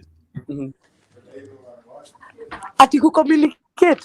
Yeah, like venye kucommunicate watu walikuwa naandika na maletters. Wewe ukiwa high school haukuandikiwa na love letter hivi. Yeah. Dia Wajiko. Kuna vitu zimepitwa na time, please. Tuache kucompare kitambo na saa hii. Tukubaliane kuna vitu zimepitwa na time. Na life is dynamic, you move as it moves. So I agree kitambo na saa hii. Because watu wanajua Facebook na nini. Sisi tumesha test. Exactly. Sisi tumesha test. Yeah. Kama leo watu wamekuwa wagonjwa wengi sana kwa sababu ya kukosa Facebook na hizi ma social platforms. Alafu like young people, I've seen a lot of young people that are making money. Like hakuna jobs na unapata kuna influencers, kuna watu wanatengeneza dough from social media. So when Kali is saying that imeharibu watu wa young, I'd like to say no, because it's provided employment opportunity for the same young people yenye anasema imewaharibu. So hizi vitu ni zinaintroduciwa to binadamu. The way you want to consume it is entirely on you. On you, absolutely. Yeah. So if you do it negatively, let's blame Zuckerberg. alileta Facebook, wewe ndio unaitumia vibaya. Watu wenye wanaitumia vizuri wana benefit from it. So mkulima ameenda before tusalimie. Wanjiko, what is your contribution? My contribution, by the way, like what she said, you know, like there's so much information on social media. Like seriously, Sika Kitambo, there's so much, a lot of educative stuff. Vitu hata uko unajua that, you know, you find on social media. So that's another part that, you know, a plus or a pro, you know, for social media. So yeah. So you think it's a positive, mostly positive, but depends with how you see it, right? Alafu kitu ingine, I mean, hapo ndipo, you know, also, you know, gist mingi zinatokanga social media. Hey!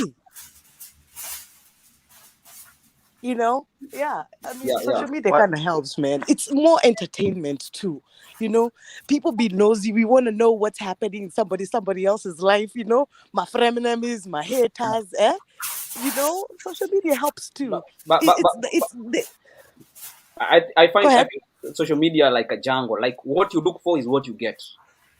That's true though, and how you use it, and how you use it too. Stuff, you will find it there. If you look for uplifting stuff, you will find it there. And also, if you look for the opposite, you will still find it. But you know, one of the cons that I could say for social media too is for the young people. You know, there's a mentality of trying to keep up with the Joneses, you know, and you know, with the likes. I watched there's one thing, like there's this guy who used to work for Facebook before, and he stopped like working for Facebook, and he said that none of his kids use social media, and his way was like, you know, there's a thing where this red thing blinks and it does something to our mind, you know, the likes. Some people take those things personal.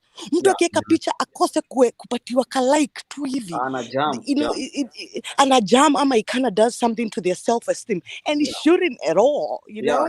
It's just for the younger people too. So I mean, that's just my opinion anyways, right? That's why Instagram introduced like you don't have to show your likes. You can put off your likes so that some people feel bad ukipata 2 likes. Yeah, I see my phone is almost dying for Instagram live. So please, if you can join us on go to Kenya Marekani and subscribe over there, because my phone is about to die on Instagram, so itazima sahi. So please make sure you subscribe to Kenya Marekani. This is a very important topic we are having. Yeah, today we had a low on WhatsApp, Facebook, and Instagram, but we are looking at the positive sides of all this. Yeah, a lot of people have created jobs out of these. So that's what we are talking about. Mr. Dan. You know, and another thing, like on Sunday, manzemi, I church hop so much on Facebook. Nakwambia naendanga makanisa kama 5 hivi on Facebook. So that's an advantage, you know? I'm like, you can listen to this sermon over here, kama inabo, ama kama praise and worship, when the place ingine. So that's another thing, like COVID and social media kind of brought. You can, you know, you can just surf and just, I don't know, when the kanisa kwenye unataka. Russia, Kenya, you know? Sasa Wajiko, yoyo. Mimi nauliza, ni cocktail ya kanisa unatafuta? No, Ginya. Wacha nikwambie, mimi attention span yangu inakwanga in 1 minute umenibo. Unaona venye watu wanaingia kanisa wanaketi wanasikiza. Mimi ningikianga kanisa 2 minutes umenipoteza. Pastor amenipoteza. So lazima you gotta church hop. Sasa umekuwa church hopper? Wewe na grasshopper mko mahali moja. Hapo pasadaka ndipo fishi, you know. You do not hope from one church to another giving. You do not hope from one church to another. Lakini hata mi time ya COVID nilikuwa na hope na church hope. Nikitoka hii kinibo na switch tu ingine. That's right. Na church yetu ilikuwa inanibo. Wewe wacha kushout wewe. Wacha kutuambia ukweli. Your church is the best. I'm just kidding. Mbona mna shout? Mbona shout sana? Yeah. Sorry. You need to be in a rock or church. Nyinyi mlikuwa mnaenda hili song. Zile church ziko na marights. Sasa mnaenda kwa Episcopal. Episcopal Church of Nazarene. Mm? Mahali hata hawana lights, alafu kunaingia pale hivyo Lakewood Church unapata Joel Austin akikuigisha box. Don't worry. Manze, Everything will be fine. COVID-19. Wewe kwanza niarudishe hiyo 400 million kwanza kabla tuambie kitu yote. Okay. Anyways. Okay. yeah, but I agree, but for sure I think kama watu wamegrow kwa hiyo environment ya church, I would say which sounds weird kusema, but there was that thing ya news alert ya kwamba guy kumbe naweza enda bedside ministry. That was never seen as something that could be done. Unaenda bedside ministry, unachukua 2 minutes. Ona inaitwa Bedside Baptist Church. BBC Bedside Baptist Church. Carl anasema mnasikia? Carl Yeah. anasema ati social media needs guys to provide documents such as passport ID to log in ndio ufala ishe. Ama Hakuna. Kwani hakuna fake? Atutumia fake. Anaongea story ya masudo accounts. But yeah, but I think also kitu Wanjuka hapa amesema ya which is another con ya psychology ni kwamba it is messing up with people's attention span. Yeah. People are not willing again kwenda kusoma magazeti ati usome article ya 25 minutes ukichabua. No, watu wanataka tu kwenda wakiangalia stories 1000 na so magazeti zina existing bado. Sijaona gazeti in a long time. Ama PDF. I still like reading vitu kwa details, but nafikiri most of the 19 to 27 hapo watu wameanza hapo, kuna kitu inaanza kupotea hapo, ndio maana watu wanatoka from Facebook to TikTok. Watu wataki kusoma paragraphs. Wacha baby I'm late kama I just found out about TikTok. Akini imenibamba aje like 2 weeks ago when I created the account. I'm like I'm late kama but it's all good. Tuko wengi kwanza Nigeria linichekesha leo, kuna ingine alipost leo ama sijui jana, nimechoka yangu yote. TikTok CP iliafektiwa leo? No. Hapana, TikTok ilikuwa sawa. I was on TikTok the whole day. You know, guys are making a lot of money on these platforms, by the way. Yes, that's true. Like TikTok, YouTube, and guys, kuna wase wanafanya hiyo jobs like full time. Kama huyu msi anaitwa Kabi. Kabi wa kutoka Italy. Mwenye anafanya huyo wa hivi. Yeah, huyo alisha make it. Yeah, he's the most followed guy on TikTok. That does not speak. Yeah. Ugakumiria. Yeah, hiyo ndio inaitwa double blessing. Na imagine ali break two out last year. Like that was last year. Last year akatoka social media, from 0 to on other words, inasaidia watu sana. Kwanza time ya COVID, social media imeboost sana time ya COVID, because sasa watu walivutwa majob, wakadiscover they are creative, wakaanza kufanya vitu online, unajua. So me, I always see social media as very a positive thing. I mean, yeah, it's true. Yeah, it is. But it's like, if you know how to use it to your benefit, it's very, you can una kinazia that kumbe walikuanga actors na mwananga sengina anashindwa okay.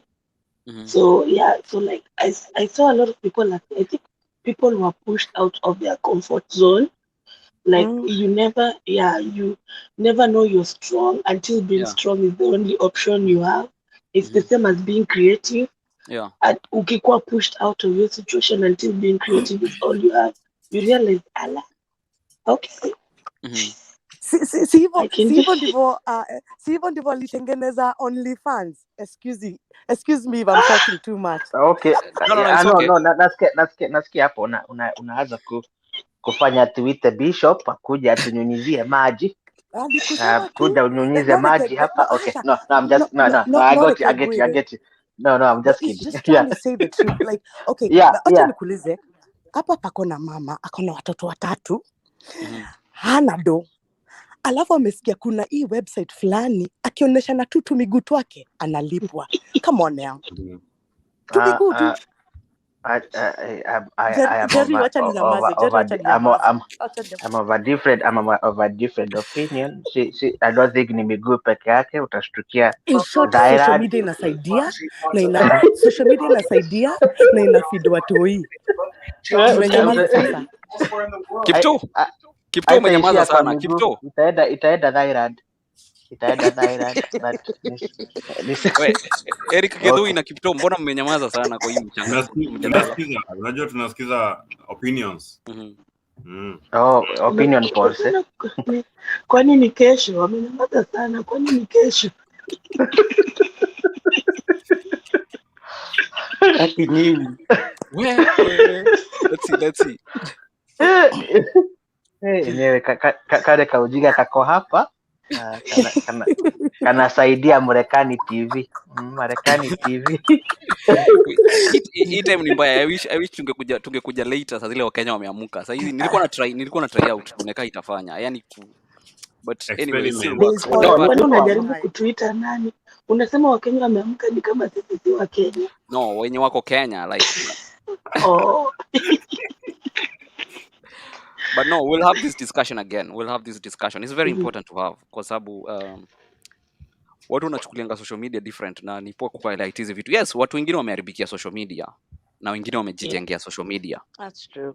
Yeah, na by the way kama ulikuja late ulipata tumesema na Geri kama umeanza kuona dalili za kukua addict. We are having a rehab. Tuko na rehab. Na tutatengeneza now that you say that, actually me, I'm a recovering addict. So let me tell you something. Addiction can come into any shape and form. Yeah. Social media, nini, ado akunywa gashai, atino mhakamudu anywe shai. That's an addiction. So anyways. Yeah. So hey. So gashai. Katufia. Umeshasikia mama akisema maga kunywa katufia ana umwana kichwa. Yeah. You know that shows a sign of something. But anyways, hapo pa rehab niko hapo. So uko addicted na social media manini? No, I am a recovering drug addict. recovering. So wale tuna bas hiyo. Wow. Geri haijamu affect vile. Ni wale tunawetaka kwa crusade wakati ile wimbo ilikuwa inaibwa ya nilikuwa mubaya kuliko wewe. Yes. Okay. Yes, ni bwana. Wacha naona Kala anataka kuingia, wacha tusikie anachangia nini. Wacha tusikie. Kuna nataka kutugombeza. Na azime Geri. Yeah? Hello. Uko wapi bro? Kipto nakuona. Uko wapi? Hello. Karibu sana. Thank you so much for this. Jerry, you are a blessing. Girl, too much English. You are joking. Just Kala nakusikia. Tuendelee. Wewe kuna background noise mob. I think kama uongee unaweza mute. Yeah, you can mute. Yeah. Kala, thank you guys for this nice platform.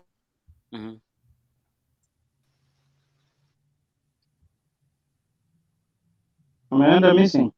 Kala, unapotea bro.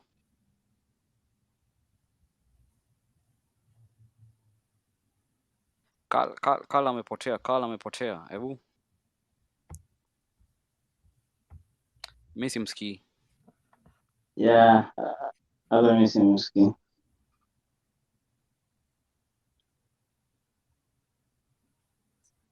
Okay. Haya. Nani mwingine atachangia mjadala because Kala tumempoteza. Simsikii. Na ni kama kila mtu amenyamaza. Amemute. Tulikuwa tumepatia platform.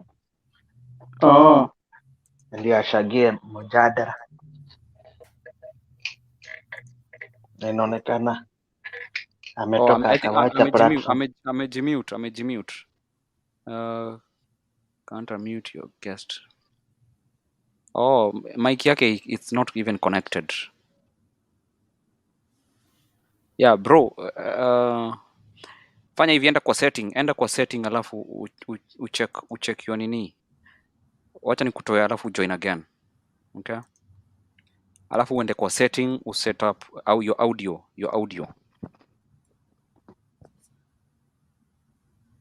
Yeah. Okay, somebody was talking, eh?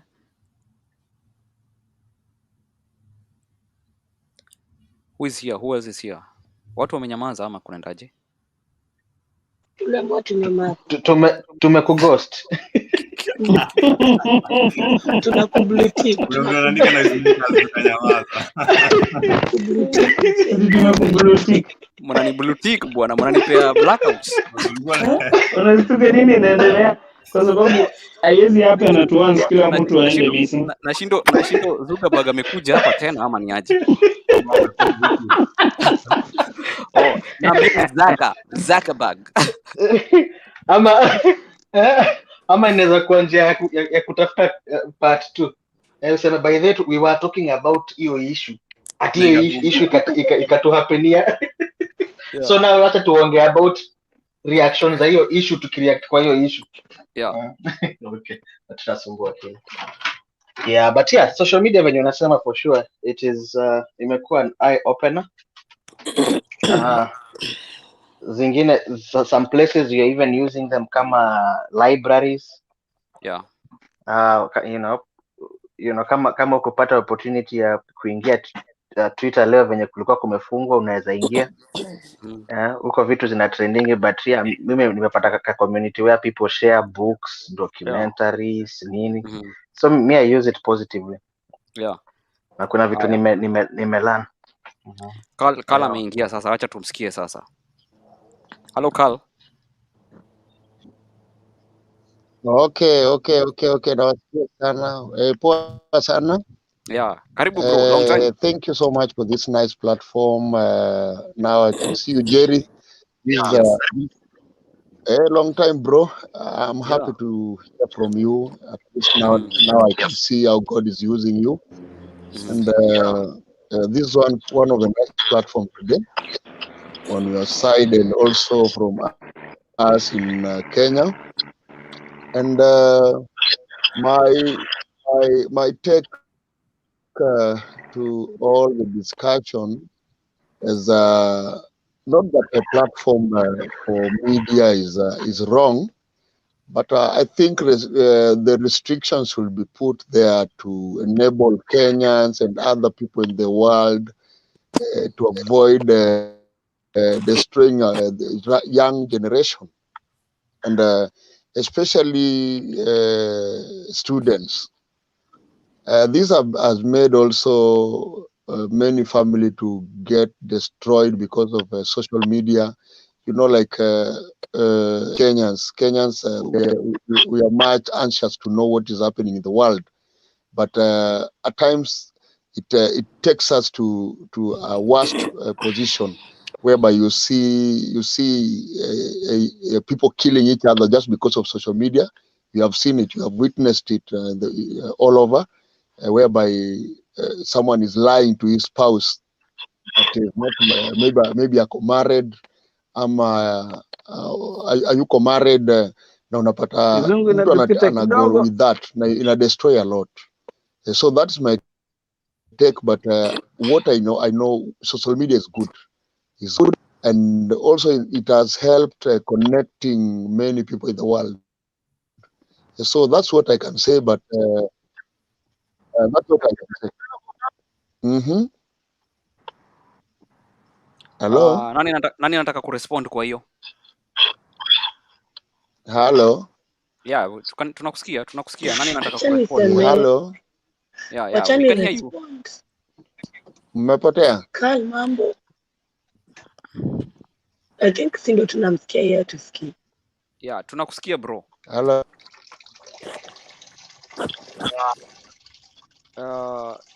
Carl, tunakusikia. Mtu anakojoa. Leo si mtu anakojoa.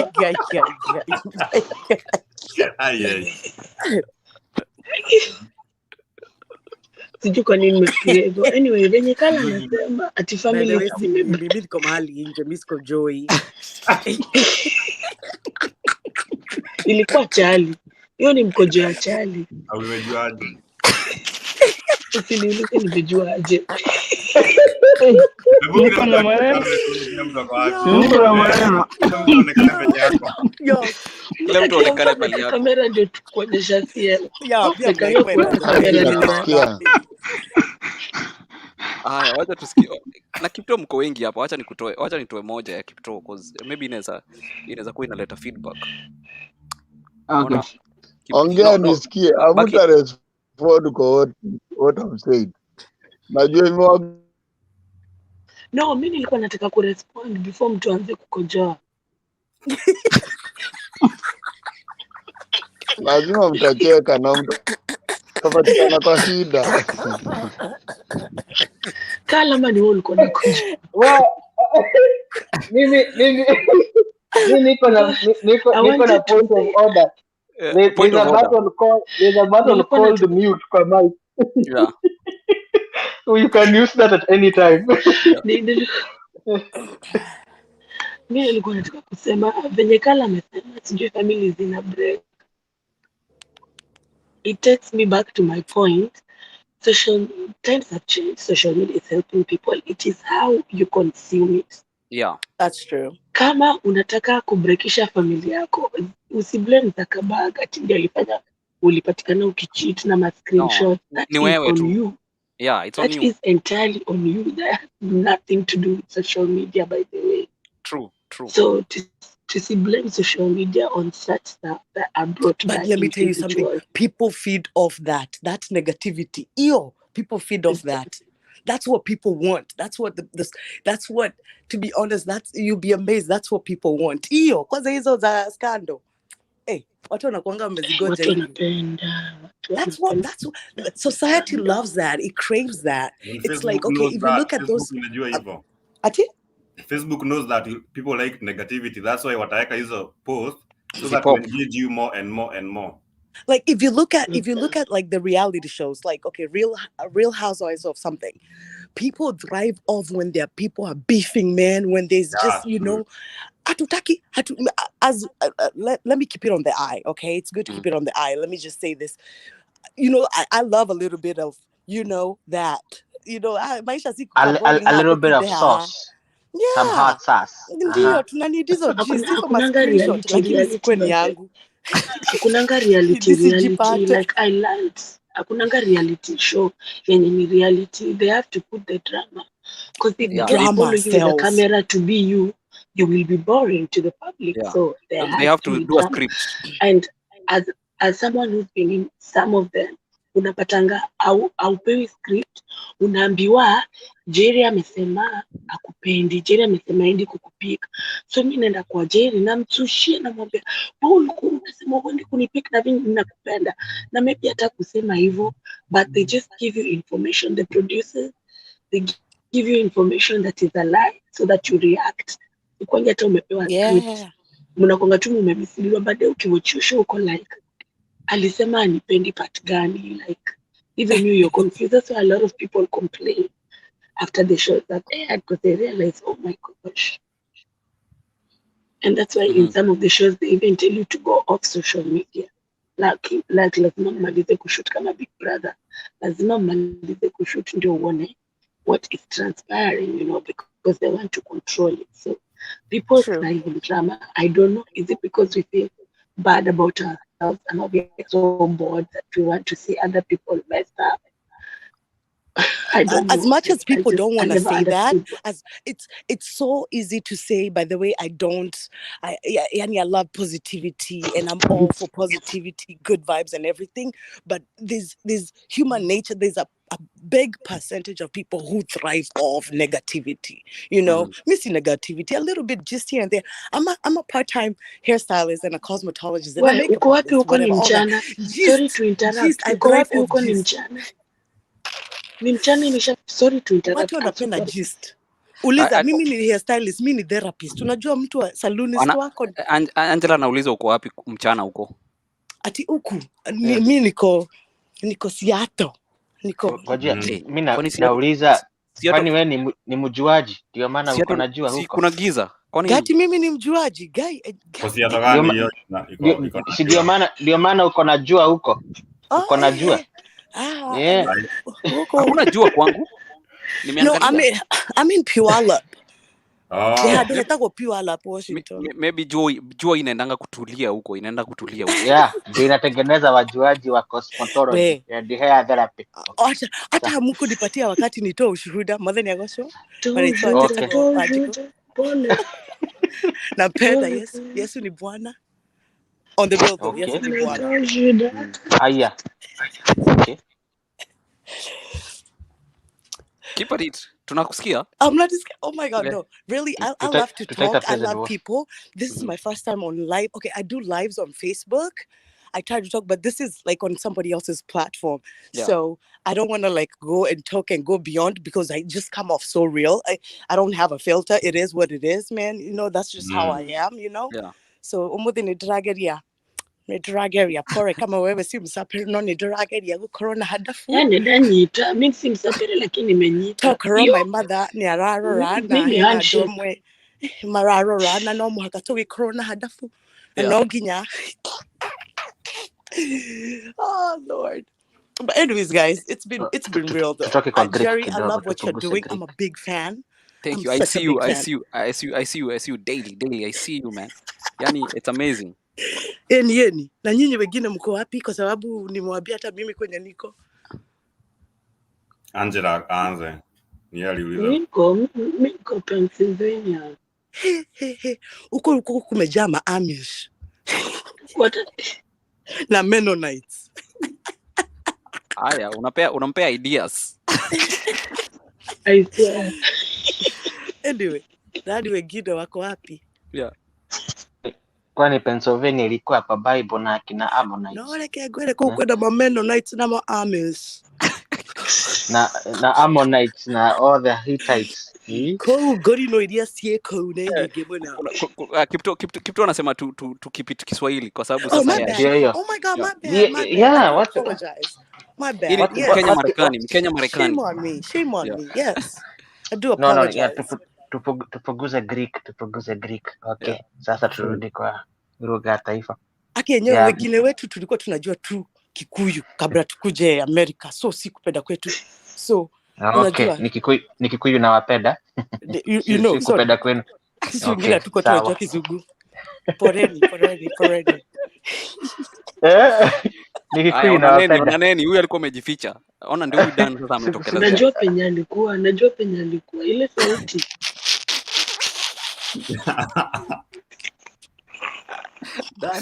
Dan leo hii show inakuonea sana hii show. Wewe alikuwa supposed kuwa mimi nakuaga na maneno mengi kwa show. Sijui kwa nini I bring maneno nakuja kwangu sasa. Tukaribisha mgeni. Kuna mgeni anaitwa Moze. Moze, introduce. Karibu sana. Moze. Moze. Unmute mic.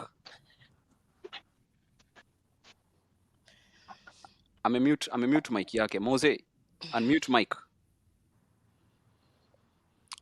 Aya, ukiingia hapo una unmute mic tafadhali. Ukiingia hapo una unmute mic. Mic ilikataa kuongea. Yeah, so for me, social media, I mean, easy platforms zote kama unajua kuna watu wamelose do sana leo kwa sababu ya easy platforms zenye ziko available. Moze ndio huyo ameingia. Karibu bro. Tuambie unawacha kutoka wapi? Unmute mic. Naona mic yako imemutiwa. Yeah, unmute mic alafu nitakuona. Yeah. By the way, whoever is watching us, please make sure you go subscribe to Mkenya Marekani. Hii ni conversation ilikuwa by the way, but we normally have shows every morning. Mostly, saizi tunaongea mostly about green card, but nyi wasee naweza taka kuwa host huko hivyo tupige story sasa kabisa. Inaonekana nyinyi watu mkiachiliwa mnaweza ongea. No, sisi ni kasa. Yeah, we just need to form. Kwa sababu nyinyi wote mko US, nataka tutengeneze show tufanye Life in America. Tutaichapa YouTube. Tutaichapa YouTube hiyo ndio tu. Watu watakuja hapo na paper towel za kujipagusa machozi. Moze nilikuwa nimekuona lakini unmute mic. Sema boss. Kipto anauliza Pennsylvania wapi? Angela? Philadelphia. Oh. You in the hood. Yeah. Ako Phil. Yeah. Iko Philly baby. Moze by the way join. I think ni Moze I think ni mwenye namjua mwenye guy kuja hapa sasa. Kuja karibu sana hapa. Huyu msee kwanza atatuelezea mambo mengi sana koza na ako pale kwenye Facebook katikati. Karibu bro. Namwonanga Instagram akituambia juu ya America. Ni ama sio huyo. Atatuambia. Karibu sana bro. Asante bro, sema. Yeah, fiti sana. Hali ya siku mingi. Tumepoteana. Poa. Tumepoteana sana. Ni poa kukuona. Nimefurahi kukuona bana. Poa. Tuko na hii conversation inakuhusu sana hapa. Niambie. Kwanza wewe ulijua najua uko kule ndani so lazima ulijua nini inapotea. Mliambiwa jana ama mkuambiwa? I wish tungejua. So, what happened exactly? Systems really break down. Ni normal. Like back end yetu iko connected. So something bado tunaendelea kufigure out but back end ilienda down. Oh. I thought it was Russia. Hapana. It's just it was an update. We got to update and then something small supposed to like regular updates na something ikaribika but at least we are glad imerudi. Wow. Yeah, we were not able to work the whole day, all of us. Like I think umefanya poa sana kujoin in conversation because unaweza tusaidia sana hapa sana. Sema. Haya, Jane anasemaje? Jane, rada ndio unaingia manze. Tunaongea mambo ya nini Facebook. Hebu comment hapo vile ulimiss social media platform. Comment vile uliakisha simu ukizima, unahakisha ukizima.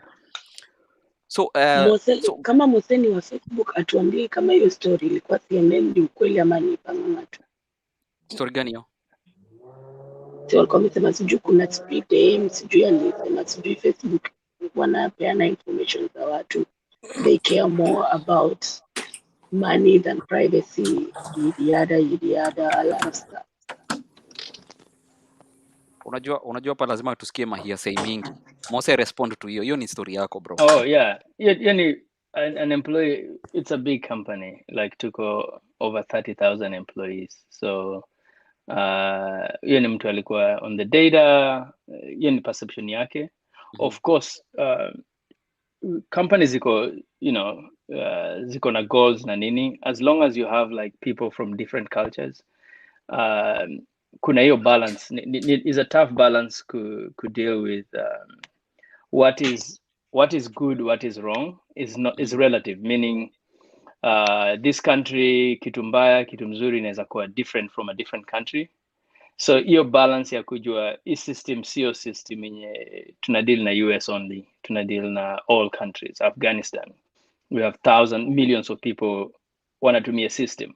So chenye tunasema democracy is the best thing in America, to them it's different. Like you go to New Zealand, their culture, in Kenya culture yetu ni tofauti, what we value is different from what.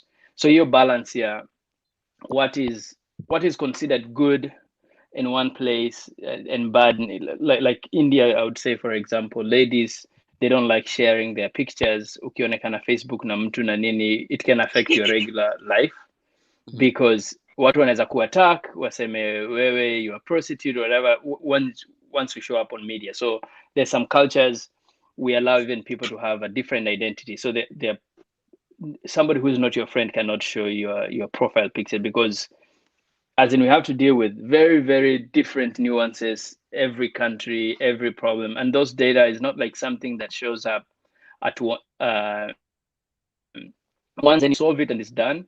It's like the world is changing every second. And we have this system, we have almost 3 billion people using it every day. And we have to like respond. There are elections, like you'd think like election in Kenya is every 5 years, but to us, we are dealing with elections every day. Like some country is doing some local politics, a mayor is being elected somewhere. So we're looking at it, constant flowing of data, and most of the time we get it right, but also we get it wrong. So it's sometimes you fix this, you end up, once you fix something here, people are saying, oh, we are muting people, like what we did last year when we shut down the president of US. People complain, yeah, we are stopping him from speaking his mind. At the same time, if you don't, other people complain, hey, this guy is using a platform to spread hate speech. So it's usually like a tough balance, and the whole government doesn't, like most governments don't have like rules and regulation, because this internet thing, it's pretty new. So they're allowing like companies to continue make your own rules. Once there's a problem, they try to fix it. By the time you're fixing it, like people behave differently every year. So it's a learning process. We keep improving. Once you think you're good, something else shows up. Behavior changes. And we're dealing with human beings. We all change over time. Like the way you were 15 years ago, your values were different. Maybe you used to drop F words every second. Nowadays, you don't want it to show up. Maybe you're now a parent, you don't want it to show up on your feed. So True. you want Facebook to like block all those things. Like, but maybe when you're a teenager, you didn't care about it. Actually, you wanted to be allowed to say it anytime you want to. You didn't want somebody above you or the supervisor to like to say, anytime you put the F word on a post, it disappears. So it's a tough balance. We try to work on it as much as we can, and improving the system over time. Yeah. Anybody wants to respond to him, you can go ahead. Just go ahead and respond. I Well wanted to said. follow. Oh, okay. So you can't please everyone. I think those are the dynamics also of coming up with an app or a business. Like you can never please anyone, but you still did not address what I asked. So Yeah. was there some truth in what she said? Like you guys don't care about privacy, you just care about making money, or is it just a disgruntled employee who was fired or who left and just wanted to get back? Because I hear she's being sued or something. I don't know. Yeah. I barely read the story this morning. I think maybe it was there for you guys was Jana Sikuana News Jana, but I saw a little bit of the clips. Yes, I think she was an employee. I don't know like the facts. Like today Facebook was down, so we were busy trying to like fix the system, not even worrying about her. But on the side I was looking. Yeah, like I would say internally we have so many problems. Like we're all trying to fix. Like we meet like every day trying to say like what's the problem. Like there was a George Floyd thing last year. Like there are so many problems. So usually it's tough for a team to focus on like what do we focus. So maybe there are some truths. I'm not saying like there isn't. Because a lot of people were saying they were linking both things, like penye nilikuwa jioni walikuwa na link hizo vitu mbili, wanasema after her interview was aired or after they said what she said about you guys giving out people's private information, like half an hour later Facebook was down. So it might have been down because system you shut down, like that's normal. Yeah. But a lot of people I know, they were kind of linking both. They were saying it's because she gave out how the system used to work. It's because she talked about it. No, That's why. no. She reported the story early this year anonymously. The only difference, like she came out and said, "What's her name?" Like she came out publicly. She's been reporting over time. She's a low-ranking employee, but she's a data scientist. So what she knows, I don't know, like what exactly she saw. I'm not privy to like the information. She was on my team.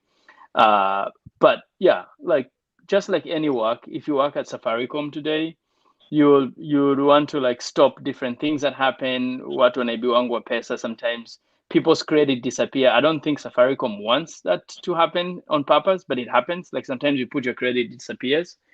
The question is like, is it the next thing they should fix? Like it's just companies try to like fix as much as they can. And like today, let's say somebody was trying to address that lady's scenario, then the company goes down today, like the systems.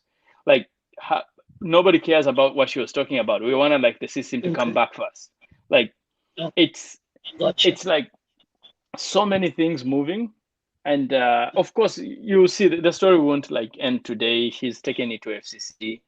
I believe everybody has the right to be heard. She shouldn't be like shut down or whatever. She was, she worked, and if it's true, I'm hoping Facebook will improve. But I would say like since you here, like as long as you work on this data, mistakes will be happening. Like when you have a company with over, I think now we are about 43,000 people working. People will make mistakes because if you want a perfect product, Facebook is not perfect yet. We'll not even launch it today. It has so many holes, but the way you learn is like you launch what you have, and then people give you feedback. Then you fix it. Then people give you feedback. You keep building what you can, over time, and then people will tell you where you're failing. As long as you're improving over time, you're getting better. Like the privacy that were there on the first Facebook in 2005, it was very little, but also there are not a lot of people looking for data at that time. Like over time, we learned like, oh, there are people who want to use it nefarious. We never knew like people can come to Facebook to try to like influence elections. Now we have to build things that respond to election. It's not something we had like started the company. Like when Mark started, he didn't plan to like affect elections. It just like things are going that way. Last year we didn't think of COVID. Like people use COVID, like Facebook to inform each other about COVID and where you can get information. Like when everybody was panicking, people used to come to the place and tell them, yeah, there's this person who has been infected. This city, this is the data that we are seeing on this city. And during elections, like I remember what country it was. Like there was Chile, there was an earthquake. People used Facebook to like get back to like try to connect people who were stranded in the mines. So like it's not like we are planning. Like things happen. Somebody uses Facebook today, and then we ask ourselves like, how can we improve that experience next time there's an accident or mining or a building collapses? People can use Facebook to like rally each other around. So it's not like somebody knows. It's like we take opportunities when they show up and trying to improve the product, and when we fail, we try to like see like we gather and like how can we improve this product over time. Wow. Okay. Thank you so much. Asante. So anyone else? Anjiko, you wanted to respond? Ebu, respond. No, I was just saying good word. Well said, Yeah, nothing else, but yeah. Dan, kuna kitu ya kuongezea hapo? Acha tuseme tu nikashubali, but yeah, I think but I think that was good stuff. So yeah, it's good to hear the backside, because as you've clearly said, it's an arms race. Things are changing rapidly. You guys have to monitor human behavior. What is right here is wrong there. People expect you to almost be like a god because you guys own it. Fix everything at the same time. Because you may even give instructions and then people execute wrongly, so that it can be an internal flaw, yet it was addressed. So I hear you guys. I think I had the whistleblower, and part of the issue I think she also raised was algo, the algorithms that are set to kind of bring information that is controversial and stuff that may spur more debate. But yeah, I had somebody give a counter argument saying as much as it's a strategy to bring profit, there is no problem, because that's what makes people to stay there, and once they stay there, then there's a higher chance of encountering products, and that's how money is made. So I don't know what you think about that. Just like the reason why like we all come back to Facebook every day is like the algorithms are good, meaning it's finding the right content that connects with me. It would be awkward if you join Facebook today and you see some guy in Russia, some guy in Uzbekistan.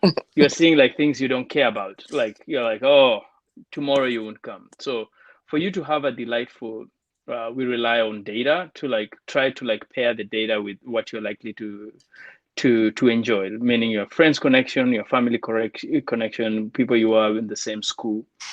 So with anything, ML can be good and bad, machine learning. So machine learning is like, there's so much data coming in the world, like billions of data every second.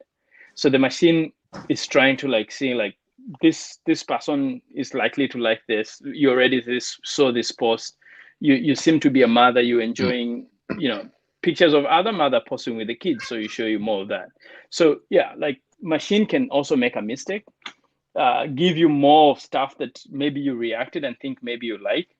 And we do have like, like teams that their work is trying to like come back from and fix anything like there's machine error. If you can, if I used to work for Amazon as well, like a while ago, and there's times we would get data wrong. And the thing is, like, we have teams that comes and try to like find like, are we seeing any like patterns where a machine is just getting it wrong, and trying to like human intervention.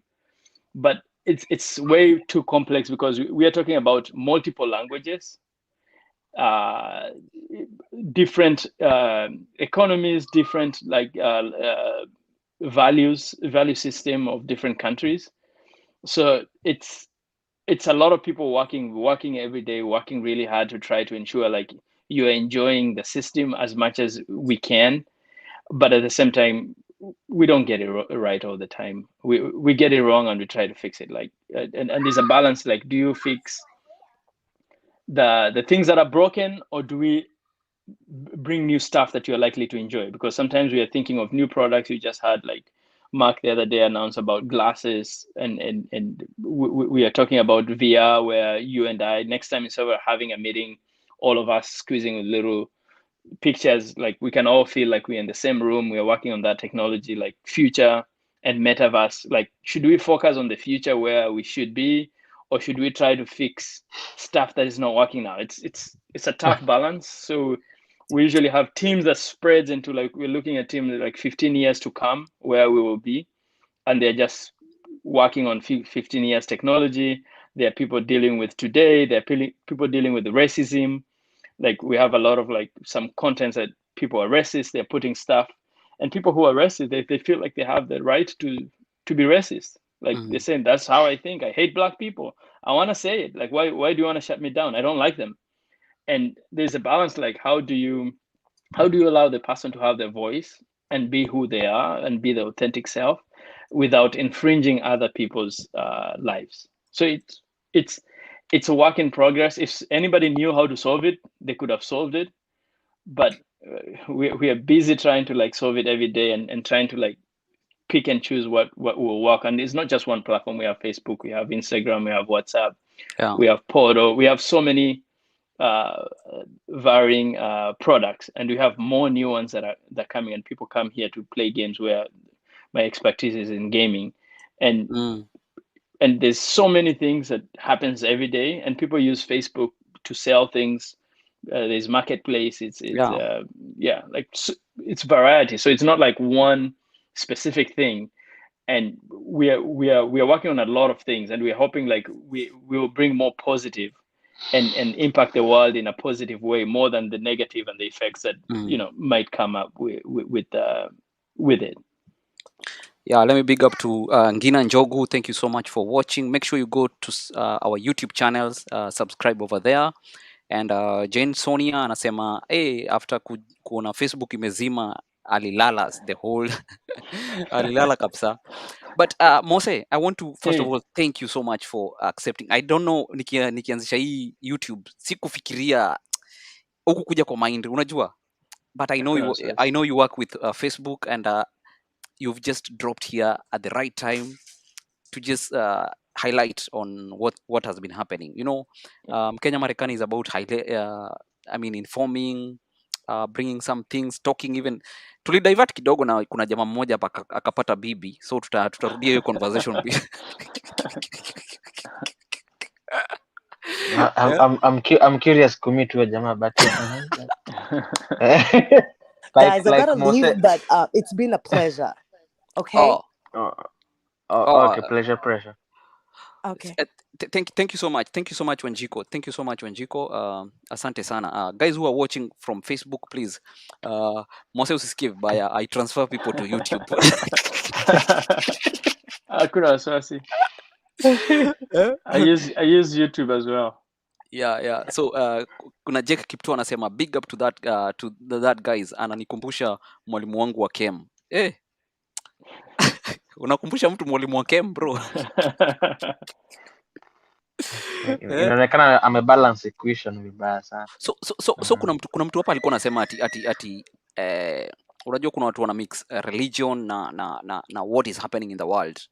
Alikuwa anasema ati Facebook ni mbaya, social media zote zinafaa zizimwe, and my thinking na wenye walikuwa hapa wakasema every social media is how you use it. Yeah. And a lot of people are benefiting from this, especially during time ya COVID. Wasee wame benefit, they've discovered their creative part, na hizo ndio vitu wanaweka ma memes kwa social media, unapata views, then kuna watu wako monetized kwa Facebook, watu wako monetized kwa Instagram. Yeah. So what is your take about that? Yeah, there's a lot of like we mentioned Apple like during COVID. I understand like what some of the most beneficiary things. I'm a Christian, number one. And Yeah. I'm a born again Christian. Mm-hmm. So churches, the first 3 weeks they were all down. They didn't know. Like even my village church was finally on Facebook streaming live. Mm-hmm. Like religious organization, they benefit the most because there's two ways of like doing business. Is one is like business you can do where people pay, and then you pay for a service versus there's a free service, then you rely on advertising and stuff. Yeah. So the fact that the churches were able to go live at high quality, and not only go live, there's one thing of going live. You can have a website that is live and nobody's there. The fact that they were able to like gather their members quickly and fast, it was like a pro thing to people. Like there's communications, I would say like a few years ago, me speaking to my family to Kenya, like it was hard because I would pay $10 whatever every time I call home, and WhatsApp came and it was free. Now I can talk to people today with WhatsApp. We continually talk. Sometimes somebody leaves me a message. I'm on groups. By the time I wake up, I respond, and it's continued communication. And a lot of those are like churches, chamas, whatever. Like there's a lot of things, and all these services are coming without people paying. And before, the issue was Safaricom was charging for every message you sent. There was a fee, you're paying like shillings, and then there was a limit like how much you could send. I remember here in the US, it used to be like it's free after 8 p.m. There's a time it used to be free, and you would wait. For instance, even calling Kenya, you cannot call with a lot of options here. You have to have a special option to call in Kenya. Yeah. But with Facebook and WhatsApp, you call anytime. You call anytime. Yeah. It's video call. You can connect with your family. It's like I connect with my mom at home, my brothers and sisters, and the fact that the service is free and I'm paying nothing. Like there are issues that come with technology, any technology, regardless what it is. But you gotta look at, is it more good than bad? Like are people now talking more? Like Safaricom came and they have their issues, but M-Pesa itself, the technology behind it, has revolutionized how Kenya, how easily you can pay, you can trust, you can do business. So are there issues with people being, losing money through M-Pesa and the technology? Yes, there is. Can they improve? Yes, they can. But the pros, I feel like the advantages outweigh the negative effects of it. Yeah, like, true. There are countries that don't have money, like, you have to carry money with bags, and you get robbed. Like robbery nowadays, people used to gonga your house with, like when you travel with money, pickpocketing, a lot of issues. Nowadays, you can do business in Kenya without worrying because you're transacting with online. Yeah. So I would say I know so many positive stories that I can tell you about social media and the way it affects people, not just at one time. Think of it as a long term, and in anything there's also negative. Yeah. And if something is evil, like within good, evil will find itself. I remember when I was a kid, there used to be magazines, And once in a while, when I was in high school, somebody came with a porn magazine.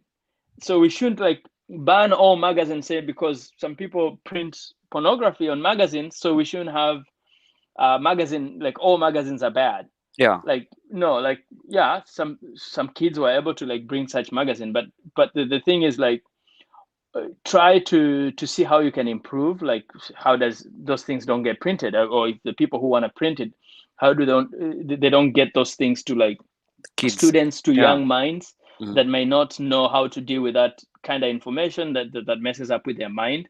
So it's a balance. It's not the technology that messes up, and this is like historical, like even books. I remember a while ago, like 60s or even before, like if you read about history of Europe, teenagers used to love like novels, and they would stick with a novel and they will shut themselves in a room, and people used to say, don't publish books, they're messing our kids' minds, like the romantic stories and stuff. Yeah. Like it's just the cyclical, like the next thing, there will be good thing on it, but there will also be bad things attached on it. We shouldn't stop the good because some people are misusing the system or using it in a way that you don't agree with. So it's all about like, if you don't care about it as a society, how do you ensure that that kind of content doesn't get to you, doesn't get to your kids?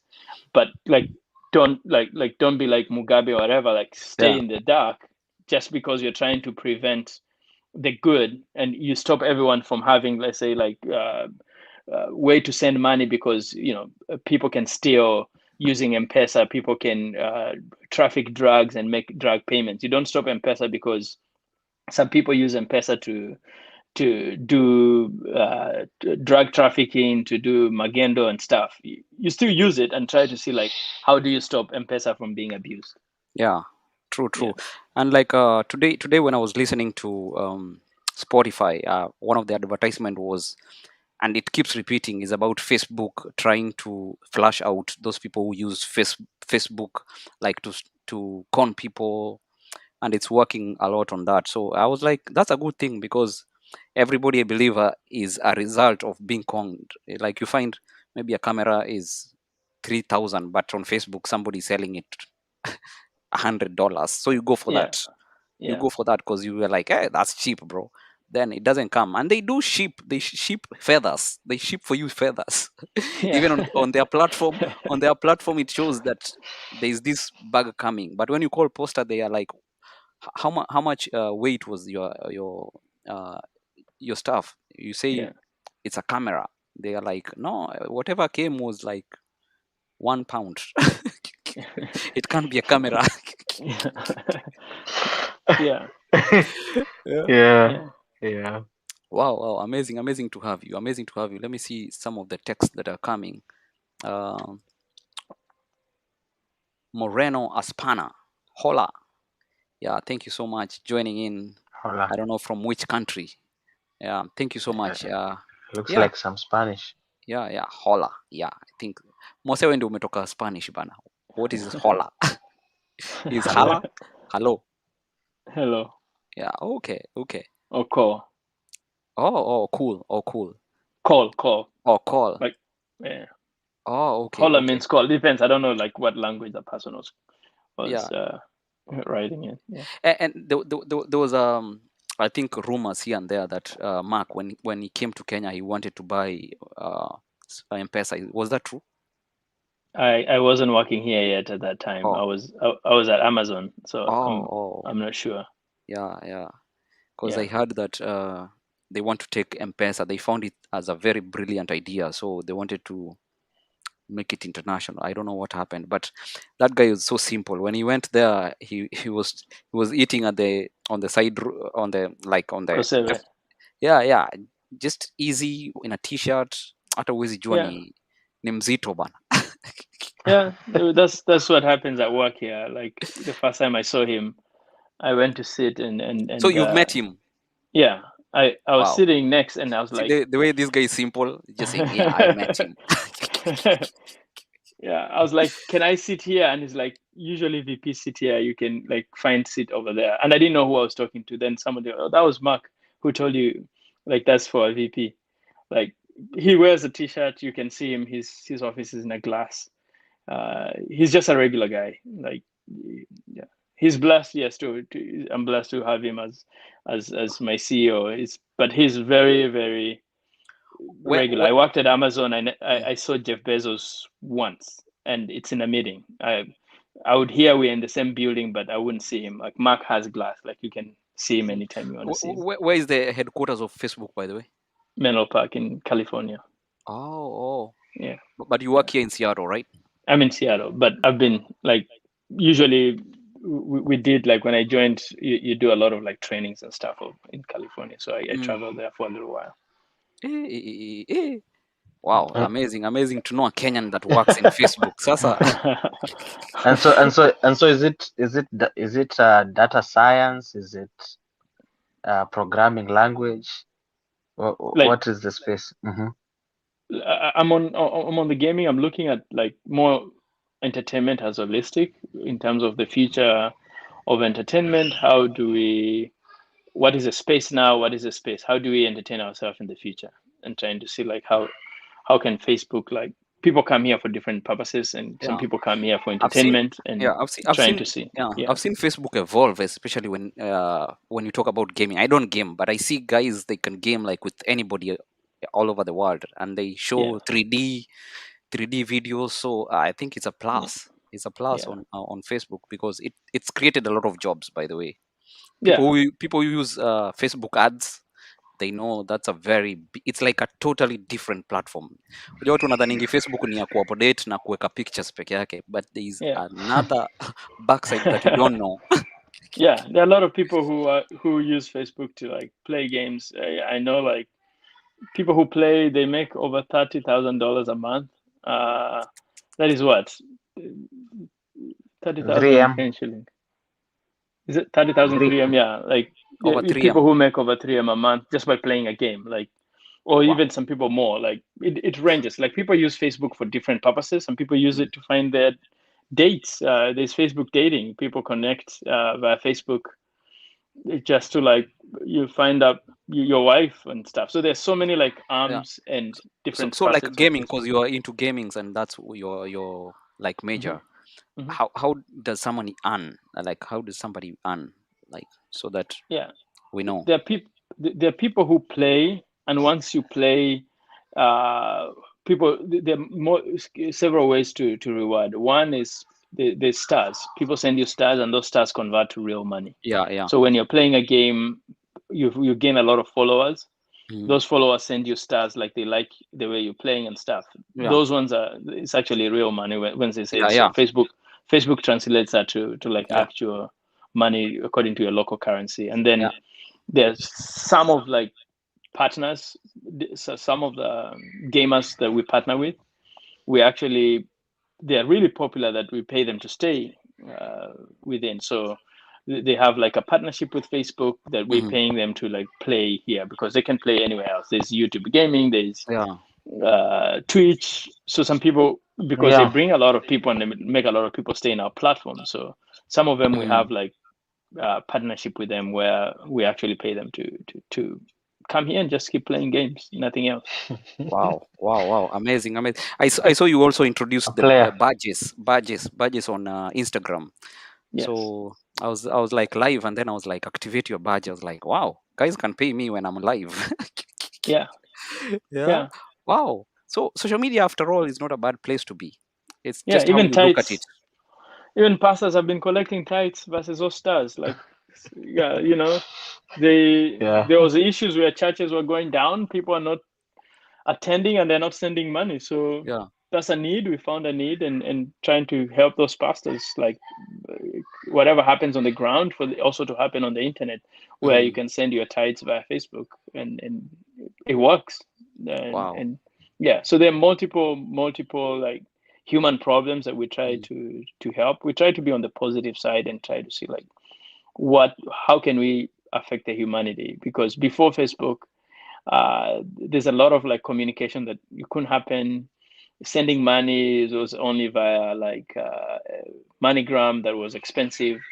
But by democratizing information, Facebook has been able to change the way other companies work. Like by making WhatsApp so cheap, we are forcing like Safaricom and the rest to reduce their rates because they have competition. Mm-hmm. So it's tough, but there are issues. People like Museveni views Facebook sometimes as people talk a lot about him and they muzzle, and it's their laws.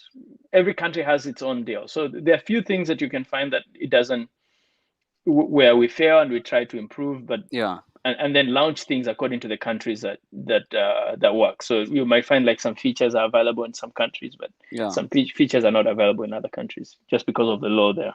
Mm-hmm. Yeah, Kipto anasema wow, kumbe tuko na mzito hapa. Congrats big man. He's very simple, you can even tell, yeah. So thank you so much. Unajua kukuja kwa issue hata I wish ingekuwa different a different show ya wewe tu, yani A different show. Hapana, iko sawa. tulianza na Tuko tu mchezo sawa. sasa tumeenda serious because mzee akarudi hapa anashanga kama hii ni ile same conversation. But Wow. yeah, but in good stuff. So bado you can also encourage people to look for also careers kwa hizo arena because it looks like it's here to stay. Absolutely. Digital world is here to stay. Anything digital is the future, I'll tell you for sure. It doesn't matter what company. Talking about digital cars that drive themselves, like if you're thinking 30 years and above, think that way. And 10 years is like cars that drive themselves and stuff, but 30 years digital, like anything that you see, from how milk comes from your village to the store, it will be all automated. So if you want to be ahead, if you're a farmer, you want to be ahead of the game, think of automation, how things can work faster in the future. Whatever it is that you think it's not there yet. Like I think COVID showed us how easily things can be digitized, where students jumped from like going to a village to like laptops and even elementary kindergarten kids were online. So yeah, like the world is small. Like the need of going to UK, US is going to reduce because the information is going to be real time live, where you can go to China without having to go to China. Like digital everything. Like whoever is touching digital in Kenya, like if you are ahead. Like if and try to be like ahead. You don't have to be like where everybody is today. You just think of like what has not been digitized yet. If you can be able to do it, that's the future. Whoever does it fast usually has like a lead room ahead of everybody else, and then the rest of the people try to catch them up. So it's kind of Internet of Things, where we integrate the physical, the hardware, the software into one continuous spectrum. Think of it like how many tuk-tuks you see on the road. How can you reduce that? Like those are real problems. Like tuk-tuks are not going to go away and boda. Like how can you like solve that issue in Kenya, where like people want to go, people are able to afford motorbikes, and the highway, even if we build some on top and some below, still the pace that we are creating the roads versus the number of like vehicles and motor vehicles that are coming on the road, they're not matching up. So you will see, like we'll talk about CDF, the next election, it will be roads, and it will be roads. And in 30 years, they will be talking about building more roads because it will never be enough. But if you're able to solve and ask yourself, like, why are those people using borders? What are they trying to achieve? If you're able to solve the problem, you don't have to solve the means. Like, is it goods? Are they moving goods from one office to another? Are they shipping things? Like if you're able to like go to the root of the problem and saying like, why are we increasing? And if you're able to like remove 10% of, let's say, the staff, because you're able to like come up with a way things that can, the way things are done in a digital way, in a way that you don't need those roads that we all, hear every politician tell us they'll build a road in my village every year. If you're able to solve the problem that the roads is solving, ask yourself, what does this road do? Why do they have to build it all the time? And if you're able to solve the problem that the roads is building, are people going to Nairobi from Nakuru because they want to buy things? Why can't those things be bought in Nakuru? Why does everybody in Kenya every week we have people with matatus and rollies shipping things to Kisumu, to Kakamega. Why does it happen that way? Well, like how can you solve that? Like, do you need go downs? Like Amazon is kind of solving it here in the US by building warehouses in every major city, where if I order something within 1 hour, I'll be able to find it by my door. Somebody will bring it to my door within an hour. So, Wow. like, think of like how, like, problems are everywhere. Like if so it's kind of decentralizing and ensuring you're bringing the product as close as you can to the person. Yeah, and there's two ways you can think of decentralizing, but bringing also you can think of centralizing. Some things need to be decentralized, some of them needs to be centralized, but where and how? Do we need the parliament to be in the city center where MPs are coming just to talk every day? Do we need like all those offices, all the government, all of them to be like within like 4 or 5 miles radius? Moy Avenue, you rotate, like everybody's coming, Nyayo House, everybody's coming to get a passport. Can we like decentralize that? And where do we get efficiencies where we need to like put everything together so we don't spread ourselves thin and make people like do rounds here and there? Like it's just problems. Like if you find a problem, you will be the next Waiguru getting the contract. Wow. I see the and then you link that with technology. Yeah. Maybe next solution solve how not to carry things with gunia. Like what I'm gathering is the world is forging forward and thinking of the future. Yeah. But in relation to Kenya, Kenya now, I think we're talking about wheelbarrow and all that. Are we retroversing, or what is that a retroverse, or what's your take on that? I don't know if we are. I think you can look at it both ways. Like you can look at somebody's trying to say like people with wheelbarrows have not been. I think the angle that I see politically is like the people with wheelbarrow, nobody pays attention to them. I don't think people necessarily want to give people wheelbarrows, which is not bad if you have nothing to do. But what I haven't heard necessarily is how those wheelbarrows will solve the problems, because I can give everybody wheelbarrow today in Kenya. Does that give you a job? Does that wheelbarrow guarantee you'll get a job? If we all have a wheelbarrow, will we find Kamau or Onyango who wants to be goods to be carried from Babadogo to wherever? Is there a work for those wheelbarrows?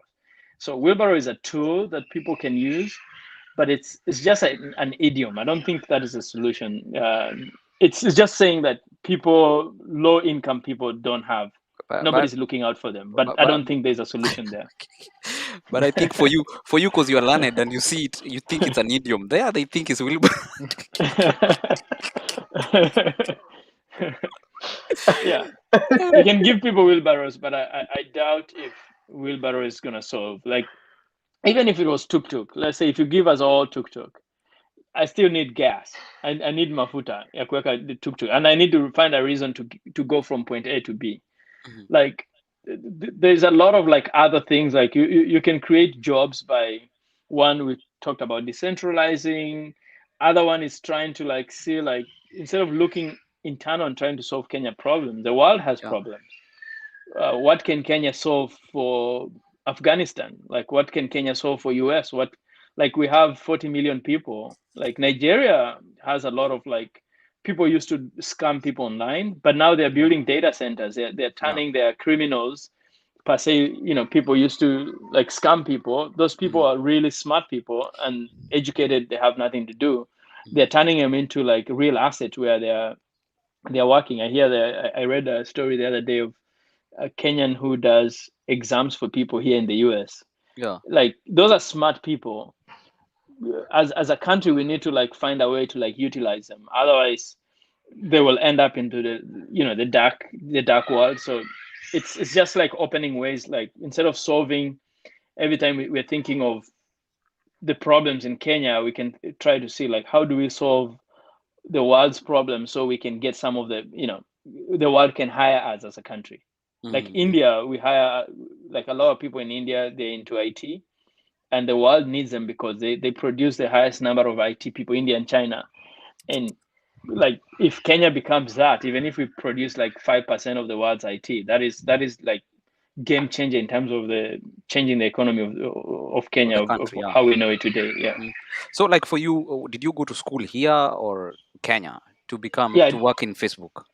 I did a little bit in Kenya. I was in Nairobi Institute of Technology a while ago, and I did a little bit of Nairobi University, kidogo. But I didn't maliza home, so I came here. I went to Boston for school, studied here, went to San Diego, Moscow, added more. But it's a lot of it is coming through like just working. Like you keep working and you get better and you improve your skills and you learn over time. So on Amazon, did you work the same job as Facebook? No, I did. I worked on Alexa, just using voice. I was more into like using voice for security. So when like one thing I launched is Alexa Guard. When you're out of your house, somebody breaks your glass, like your window breaks in. Alexa send you a text message. Like the robot sends you a text message. Like I had somebody breaking glass in your bedroom, and then you can, if you have a smart camera in your house, you can use to check.